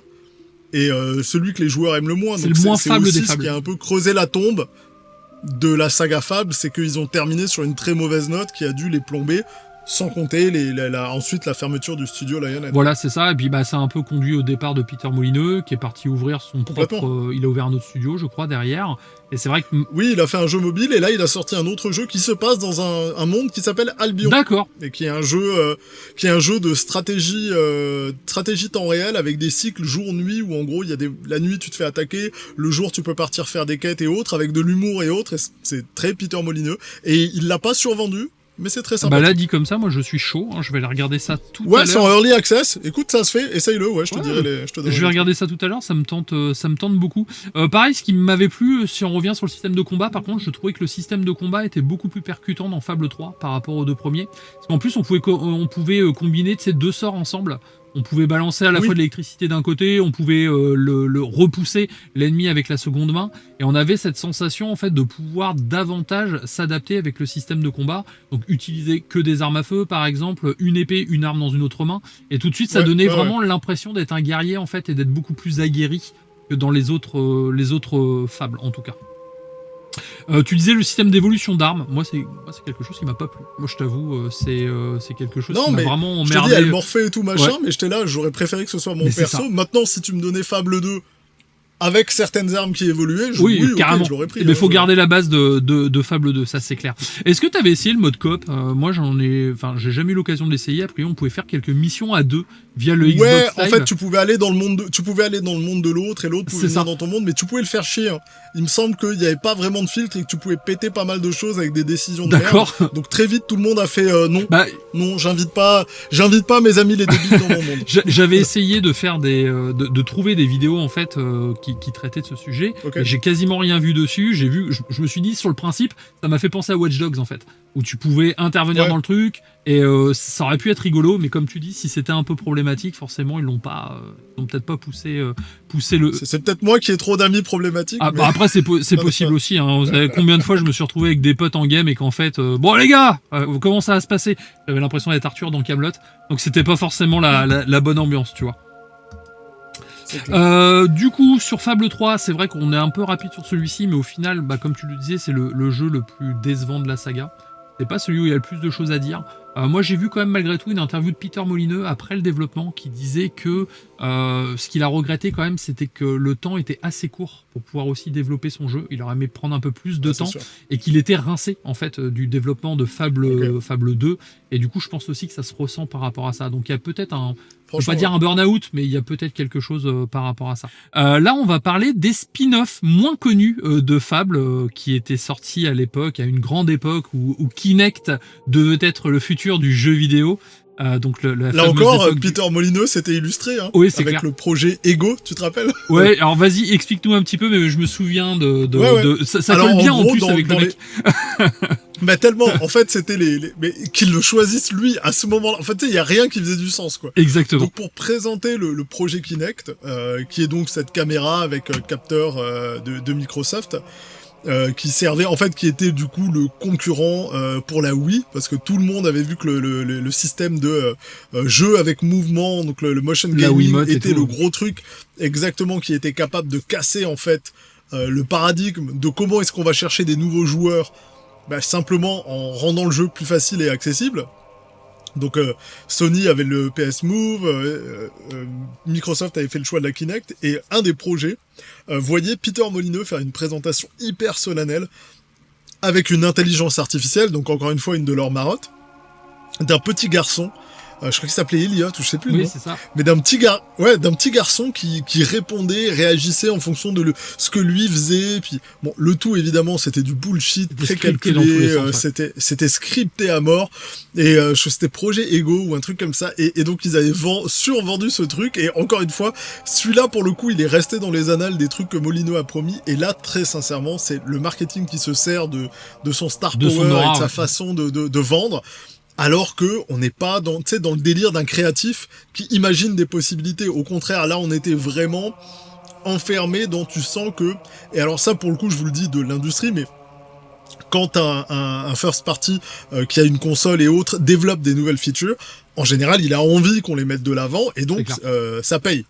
C'est-à-dire que les premiers titres qui vont utiliser du move, du retour haptique, du machin, bah très souvent t'as du cofinancement de Sony spécifiquement pour ces features ou du co-marketing et autres pour que bah en fait le développeur s'y retrouve à créer si tu veux des systèmes spécifiques pour supporter bah en fait des nouvelles inventions des constructeurs. Donc du coup, là, avec Kinect qui en plus détient le studio, tu sais très bien qu'il y a eu juste zéro choix, quoi. Oui, c'est clair. Ça a été, on utilise Fab, c'est notre licence, vous nous sortez un jeu Kinect. Là-dessus, il n'y a pas photo. Et je me souviens du 6-axis aussi à l'époque de la sortie du 6-axis Oui. sur PlayStation, où c'était dans tous les jeux, justement, parce qu'ils voulaient mettre en avant cette technologie-là, en fait. Et totalement disparu après, plus personne s'en est servi, alors que la tech Exactement. était toujours là, et qu'en plus, les librairies du coup de gestion bah, étaient plus étoffées, c'était plus facile à intégrer, c'est juste que ça intéressait personne. Oui, c'est ça. Ce qui est un peu dommage parce que dans le premier Uncharted, j'avais trouvé ça super quand tu te retrouvais en équilibre de devoir sur le tronc d'arbre et tout, il y avait plein de possibilités. Oui. Je pense à ce jeu-là justement où le 6-axis était bien mis en avant. Et sur Infamous aussi, on le retrouvait que tu raidais, fallait que tu gardes l'équilibre et tout. C'était la grande époque du motion gaming. Du coup, bah, ils ont lancé Fable The Journey, le fameux jeu Kinect, et Fable Heroes. Que penses-tu de ces jeux-là? Est-ce que tu les as essayés? Alors moi, je t'avoue, j'ai essayé Fable The Journey à l'époque sur Kinect parce que j'étais un gros pigeon et j'ai acheté un Kinect à l'époque pour pouvoir jouer à Fable The Journey. Mais voilà, qu'as-tu pensé de ces jeux? Ouais, bah écoute, le premier en fait, surtout, je m'y étais adonné et comme je te le disais, c'est un ami à moi qui avait travaillé sur le writing, qui en plus c'est assez drôle parce qu'après il est allé écrire aussi le mode solo des FIFA. Ah oui, le mode vite à vite footballeur et machin. Ouais, avec donc, quelqu'un de sur 3 ans de FIFA, je crois d'ailleurs, ils ont fait ça sur 3 saisons, ouais. Donc très hétéroclite comme oui, comme, c'est un CV qui est très varié là pour le coup. Ouais. Et le gars est adorable, mais même lui il me disait. Et tu sentais, en fait, le plus triste, c'est quand tu y joues, tu sens que les gens qui ont travaillé dessus ont fait le max et qu'ils ont de l'amour de la licence. Je veux dire, c'est inintéressant au possible, quoi. En fait, c'est l'équivalent. Tu sais quoi, j'y ai pensé, j'avais eu un flash des années après. Tu te rappelles le jeu Zelda Crossbow Link Adventure, là, justement? Oui, tout à fait, ouais, je me souviens. Bah, c'est le même genre de délire, quoi. C'est une espèce de rail shooter, ça n'a rien à voir avec la fantasy, c'est vraiment le pire de ce que tu puisses faire dans l'exploitation de l'univers. C'est-à-dire que tu slappes une licence dessus, mais ça aurait pu être n'importe quel autre jeu, ça aurait été exactement la même chose, quoi. Ouais, tu mets. Donc là, c'est vraiment une utilisation. Et je trouve que, honnêtement, c'est tellement dommage, parce que déjà, t'aurais pu coller un Iron Man ou ce que tu voulais dessus, ça marchait pareil. Mais la tristesse dans le fait d'utiliser une licence Microsoft à eux, c'est-à-dire qu'ils auraient pu faire un shooter Halo ou n'importe quoi, mais ils vont te massacrer et achever une licence qui est déjà en souffrance à cause de Fable 3. C'est clair.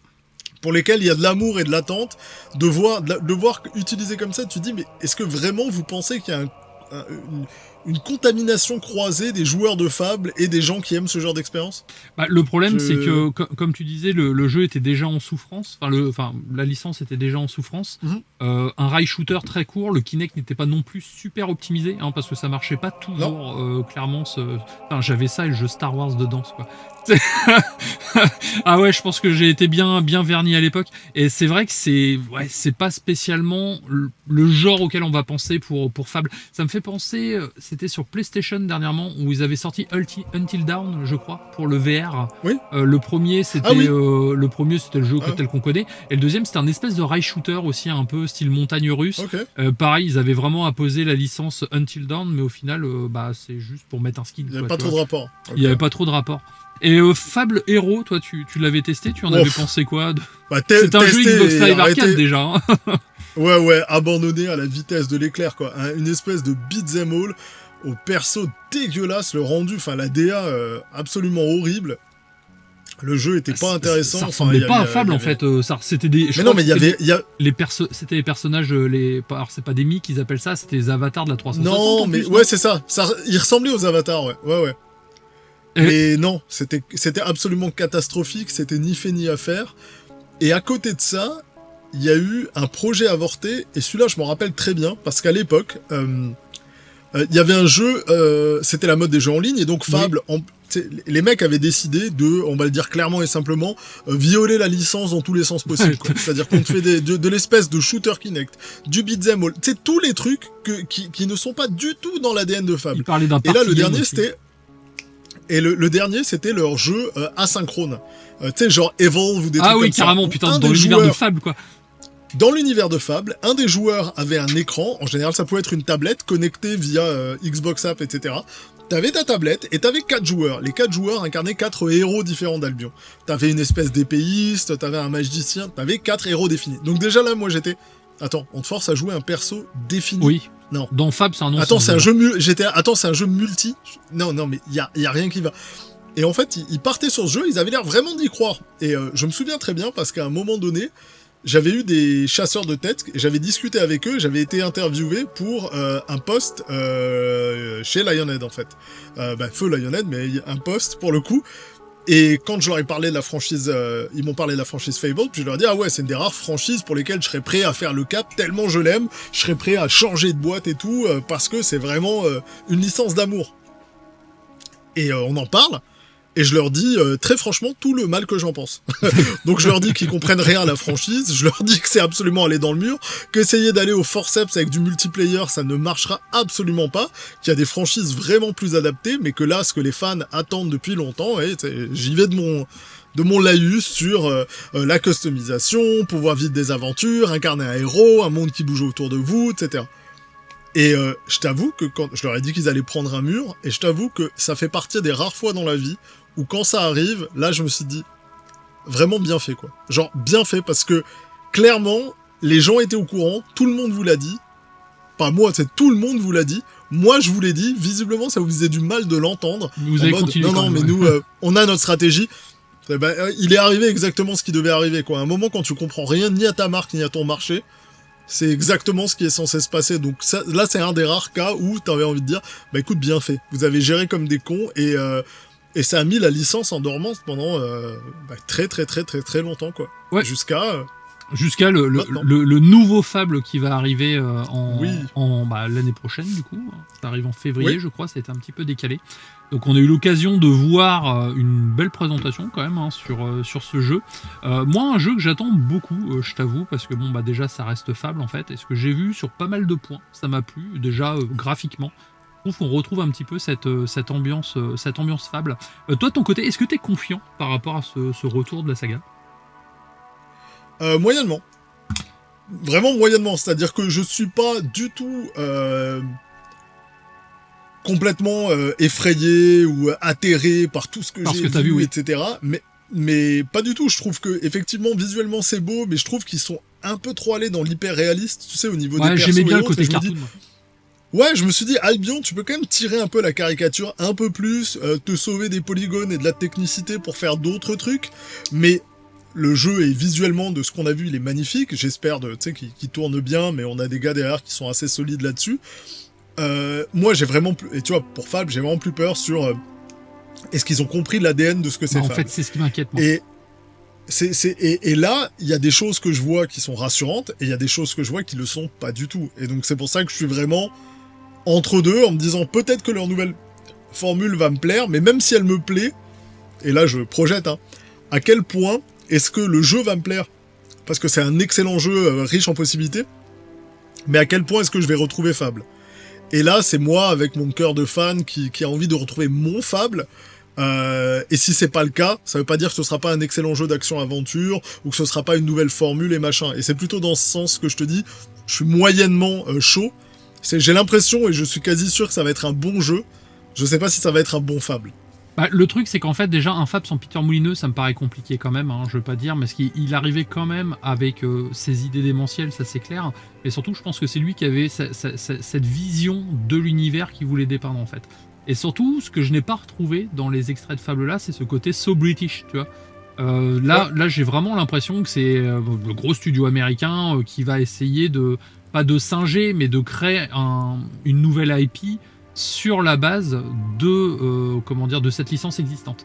Et du coup, au final, pourquoi ne pas avoir créé du coup, je sais que c'est dur, c'est plus facile de vendre sur une IP connue que sur une nouvelle IP, mais au final, s'il a de Fable que le nom, est-ce que ça vaut vraiment le coup ? Moi, ce que j'ai vu m'a plu, j'ai l'impression que ça va être un très bon jeu, par contre, je n'ai pas retrouvé l'ADN de Fable. En tout cas, j'ai pas l'impression. C'est là que c'est un peu difficile, tu vois. D'un côté, ils exposent certains antagonistes qui ont des bons accents brites et qui font des blagues, et du coup, tu te dis, ok, t'as un humour un peu dark, ça peut le faire. Et après, on a une démo de 20 minutes où tu le ressens pas du tout. Bah c'est ça en Et fait. là, tu te dis, ah tiens, c'est marrant parce que sur les premiers extraits, ils étaient vraiment dans le ton. Et là, c'est beaucoup plus neutre. C'est beaucoup plus grand jeu d'action-aventure, vraiment cool, mais pas très british. Et à côté de ça, l'action a l'air super, le jeu a l'air de vraiment bien bouger. La customisation, on n'avait rien vu, et moi ça me faisait vraiment peur. Moi parce aussi. que on voyait que la même version du même perso féminin avec les mêmes habits et la même arme. Et j'étais là, écoute, je comprends même pas leur marketing. C'est-à-dire que t'es Fable, tu sais que t'es attendu là-dessus. Ça coûte quoi, à un moment donné, de changer de tenue et de mettre balancer, une autre arme? C'est juste au départ, histoire de dire non mais c'est bien Fable, au lieu d'attendre, et là ils ont vraiment attendu la dernière minute pour commencer à nous montrer le fait que non tu vas pouvoir effectivement changer de fringue, changer d'équipement, donc déjà là j'étais je souffle, mais la transformation du personnage elle est pas là. C'est ça, c'est ce que j'ai Pour lu moi, en tout cas. Ouais. Non c'est sûr, et pour moi elle est hyper importante. Bah, c'est la base du jeu en fait. Moi c'est ce qui m'a moi, fait elle rêver à fait l'époque partie- moi.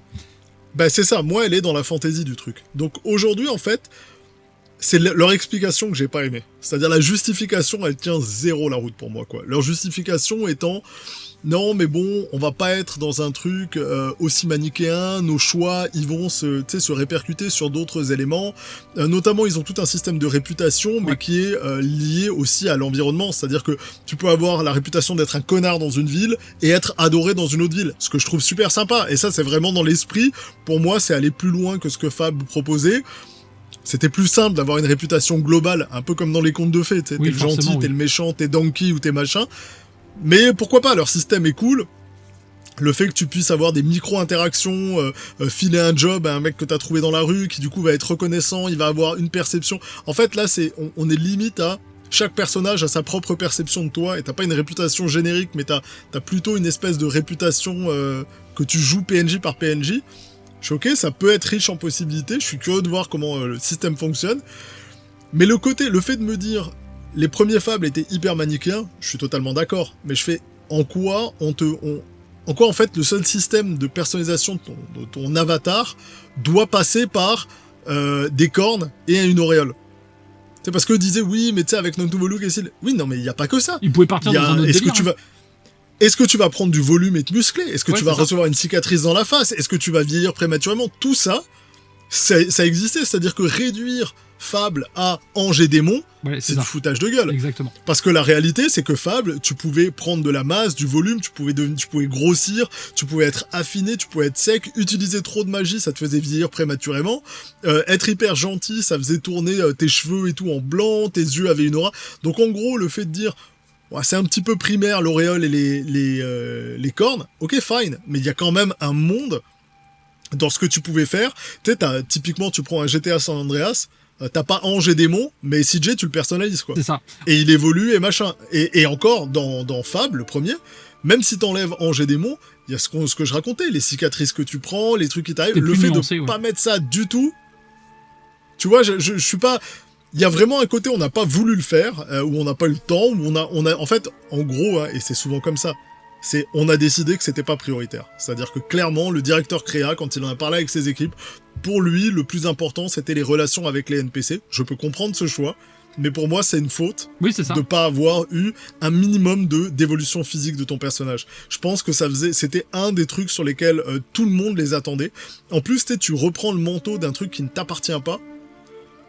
Donc à la base, écoute, il y a quand même une certaine déférence à avoir vis-à-vis de ces systèmes. Tu peux les avoir en léger si t'en as envie. Tu t'aurais pu virer effectivement l'auréole et les cornes parce que ta réputation, tu sais, est différente de zone à zone. C'est moins manichéen. D'accord.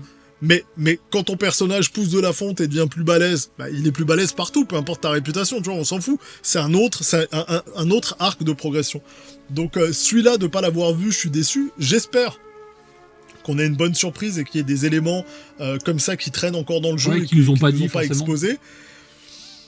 Mais j'ai pas l'impression que les surprises seront de ce côté-là. Donc je sens venir un bon jeu d'action-aventure. Et ma deuxième crainte, et elle est plus subtile, celle-là, elle est même plus tordue, elle est la capacité qu'a Microsoft de systématiquement rater le coche quand ils ont l'occasion d'en planter une, quoi. Ouais, tout le temps. Mais... Je veux dire, les mecs ont un super pouvoir, quoi. C'est-à-dire que quand ils ont un boulevard devant eux, ils ont des IP, ils ont tout ce qu'il faut, ils se foirent tout le temps. Et je dis pas ils ne font pas de bons jeux. Je veux dire que les titres générationnels qui nous marquaient sur des générations, qui s'imposaient comme étant des jeux d'hyper grande qualité qui faisaient vendre des consoles, et je parle de Halo, de Gears of War, de Fable, à chaque fois, ils ratent la coche, quoi. C'est-à-dire qu'hormis les Forza qui vont taper des 80... et encore les Horizon, qui vont taper des 90+ à chaque fois et qui sont incroyables, qui sont des jeux géniaux, bah leur dernier Gears of War, c'était très bien, mais c'était pas fantastique. Leur dernier Halo, c'était plutôt bien, même pas très bien, mais c'était clairement pas ouf, et ils le font à chaque fois. Et les autres, bah Perfect Dark, on le verra jamais, les autres meurent en route. Donc t'es là, les gars, c'est là on entend des rumeurs absolument, au moment où on enregistre, on entend des rumeurs fermeture de studio, ce qui risque de se passer durant l'été, et on sait tous qu'il y a vraiment, il y a l'épée de Damoclès qui est au-dessus de pas mal de studios, mais quand t'entends des trucs sur Compulsion, sur Arcane et autres, ouais, ça fait un petit peu flipper, quoi, c'est clair. Ouais. La rumeur de ce matin, c'était State of Decay 3, a priori, hein, c'est le prochain studio qui serait malheureusement sur la sellette. Donc ça fait quand même de la peine. Et pour revenir au futur que tu disais, les features qui ont disparu, c'était une des grandes promesses de Peter Molineux. Je me souviens, c'est ce qu'il disait, c'est que si on prenait notre personnage et qu'on allait couper du bois au soleil pendant des mois et des mois, on se retrouvait avec un personnage plus bronzé et baraqué en fait. Et donc en gros, nos actions avaient vraiment un réel impact sur notre physique en fait. Comme ils vont faire dans GTA 6, hein, j'ai l'impression qu'ils vont repartir sur ce système-là, clairement. Et pour moi, c'est indissociable de Fable, en fait. Et tu le disais très bien tout à l'heure, ils sont pas obligés de partir dans le délire ange démon, mais au moins qu'on puisse voir sur notre personnage le vécu qu'a notre héros, en fait. Parce qu'encore une fois, dans Fable, on joue quoi ? On joue un héros, en fait. On joue quelqu'un qui va faire des aventures et qui va, au gré de son expérience, du coup, forcément évoluer. Et moi, j'aime bien quand ça se voit sur mon personnage. Pas que cosmétiquement sur les vêtements, mais que ça se voit sur son physique. Et encore une fois, je repense à ma première partie où j'avais le visage de mon perso qui était cramé. Bah voilà quoi, ça fait partie du charme du jeu et c'est quelque chose que si je ne le retrouve pas, je serais grandement déçu.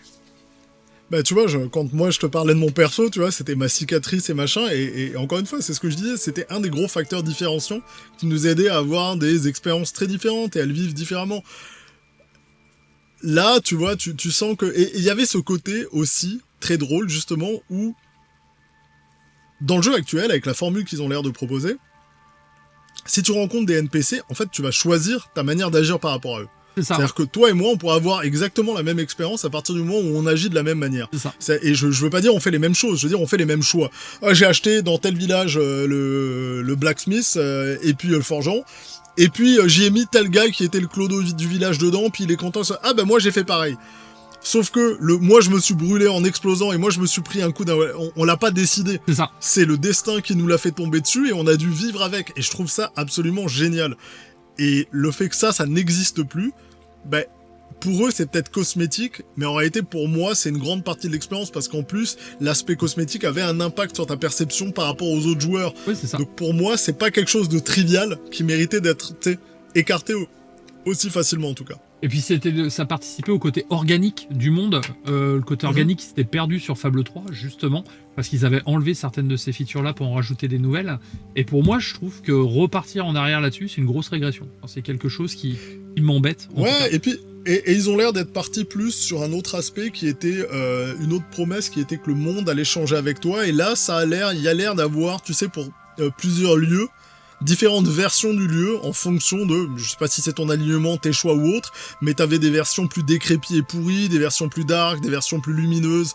Donc peut-être qu'ils ont choisi justement...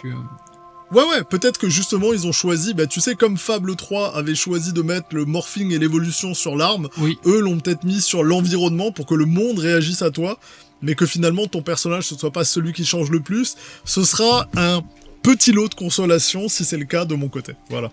Bah, moi, c'est ce que, pour le coup, c'était la plus grande promesse de Peter Molineux sur le premier Fable, et c'est quelque chose que j'aurais aimé voir, et j'espère qu'on va pouvoir planter ce gland et faire un arbre avec. Ça, c'est quelque chose qui me ferait beaucoup rigoler. Voilà, j'allais dire, au pire des cas, s'il n'y a pas une mission où tu plantes un gland au début du jeu pour aller voir à la fin du jeu, ce serait un ratage, parce que c'est tellement facile là de... Voilà, là je me dis, ok, ils auraient tout compris.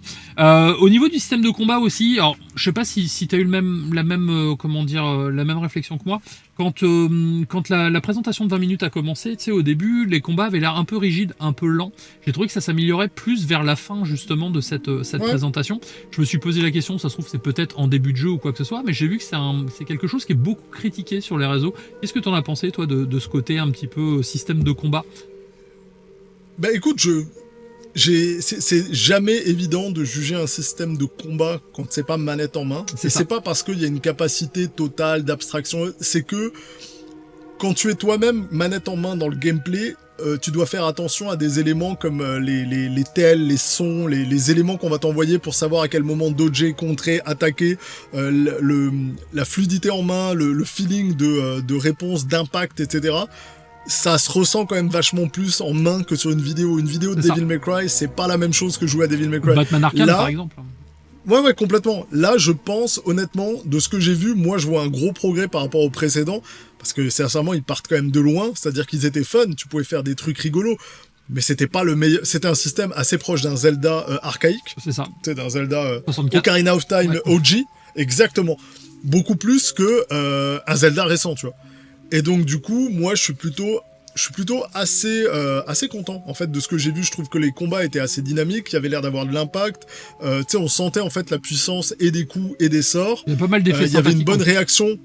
Ouais, il y avait une bonne réaction de la part des créatures quand elles étaient touchées, donc t'arrivais bien à comprendre ce qui se passe. Les combats semblaient beaucoup plus lisibles que ceux des premiers opus.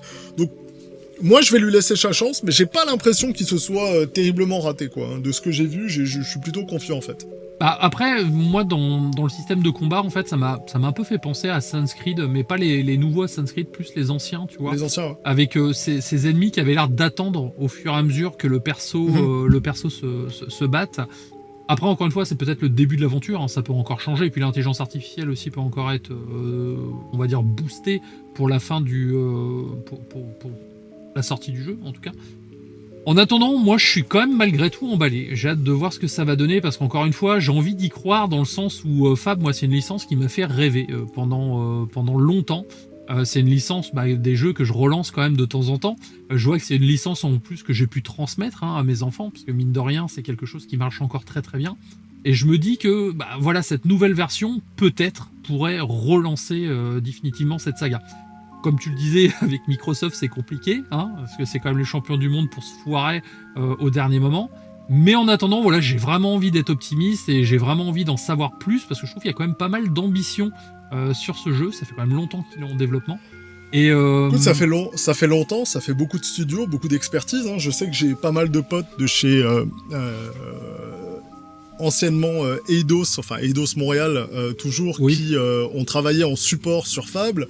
Je sais qu'ils sont allés chercher donc pas mal de monde à gauche à droite. Donc il n'y a pas que les studios qui ont l'habitude de travailler sur Forza qui sont dessus. Hein. Il y a vraiment beaucoup de monde. Donc ça présage quand même plutôt du bon, ou en tout cas une grosse ambition, ça c'est certain. Et c'est un peu la marque de la franchise. Maintenant, moi, c'est ce que je te disais, je suis pas ultra hypé et emballé parce que j'essaye de mesurer mes attentes pour ne pas être l'artisan de ma propre déception le jour où Fable sortira. Mais c'est un de mes jeux les plus attendus, j'arrête pas de le dire à chaque fois qu'on me demande. J'ai clairement une curiosité et un amour infini pour cette franchise. Donc c'est une certitude que je serai dessus Day One. Et j'espère avoir plein de belles découvertes, de bonnes surprises, et puis me replonger dans un Albion que j'aime. Ouais, on va finir là-dessus, parce qu'au final, ce sont de sages paroles.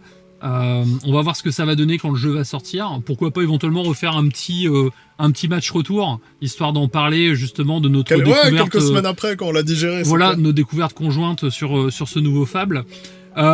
Écoute, moi je vais te laisser le mot de la fin, parce que c'est un peu la tradition. En fait, on laisse toujours le mot de la fin avant de clôturer cet épisode. Et puis, on va s'arrêter là. Bah écoute, Fable, c'est dans le titre, c'est l'histoire en fait d'une belle aventure, c'est une projection dans laquelle l'idée c'est de faire de vous le personnage central d'un conte de fées et d'avoir un monde qui réagit à vous et à toutes vos actions, qu'elles soient bonnes, qu'elles soient mauvaises. Il y aura pas de, c'est un jeu qui te juge pas, c'est un jeu qui te donne un carré de sable et qui te laisse t'amuser autant que t'en as envie. Et c'est une promesse qui a été faite il y a des années, qui a jamais été complètement aboutie, Mais quand on a commencé à flirter le bout de ces idées, on a tous pris un plaisir absolument hallucinant dessus, et je pense que c'est pour ça que, au-delà des ventes que la saga a pu faire, au-delà de la réputation qu'elle a pu avoir, qu'elle a autant marqué les joueurs, parce que je pense que quand on a été touché par cette proposition, on est marqué à vie, et on a juste envie de continuer à y croire, et ce qui m'hallucine le plus, et qui est la démonstration, on peut dire ce qu'on veut sur Molineux, mais que son ambition est tellement démesurée que jamais personne n'a essayé de faire la même chose. C'est-à-dire que la saga était en dormance, mais il n'y a jamais rien qui t'empêche de faire un jeu d'action-aventure historique, de faire un jeu futuriste de shoot ou de FPS. C'est-à-dire que dans tous les genres, il y a eu des challengers qui sont venus et qui ont essayé de prendre la place de numéro 1. Et Fable, dans l'action RPG, on l'a laissé dans son coin pendant toute sa vie. C'est-à-dire qu'il y a eu des jeux qui étaient... Des fois, on a des Kingdom of Alamur ou des trucs comme ça qui sont arrivés, des Reckoning, qui sont cool. Qui sont cool, ouais, qui ont, de temps en temps, on voit des petites affiliations. Mais on n'est pas du tout au niveau d'ambition, à la réalisation de ce que Molineux et son équipe avaient été capables de faire. Donc si je regrette un truc, ce sera éternellement que Microsoft ait pris la décision de fermer Lionhead, parce que j'aurais vraiment aimé qu'on leur donne du temps et voir ce qu'ils étaient capables de faire sur une next-gen, avec le temps. Pour nous sortir un vrai Fable 4. Ça aurait été, pour le coup, incroyable.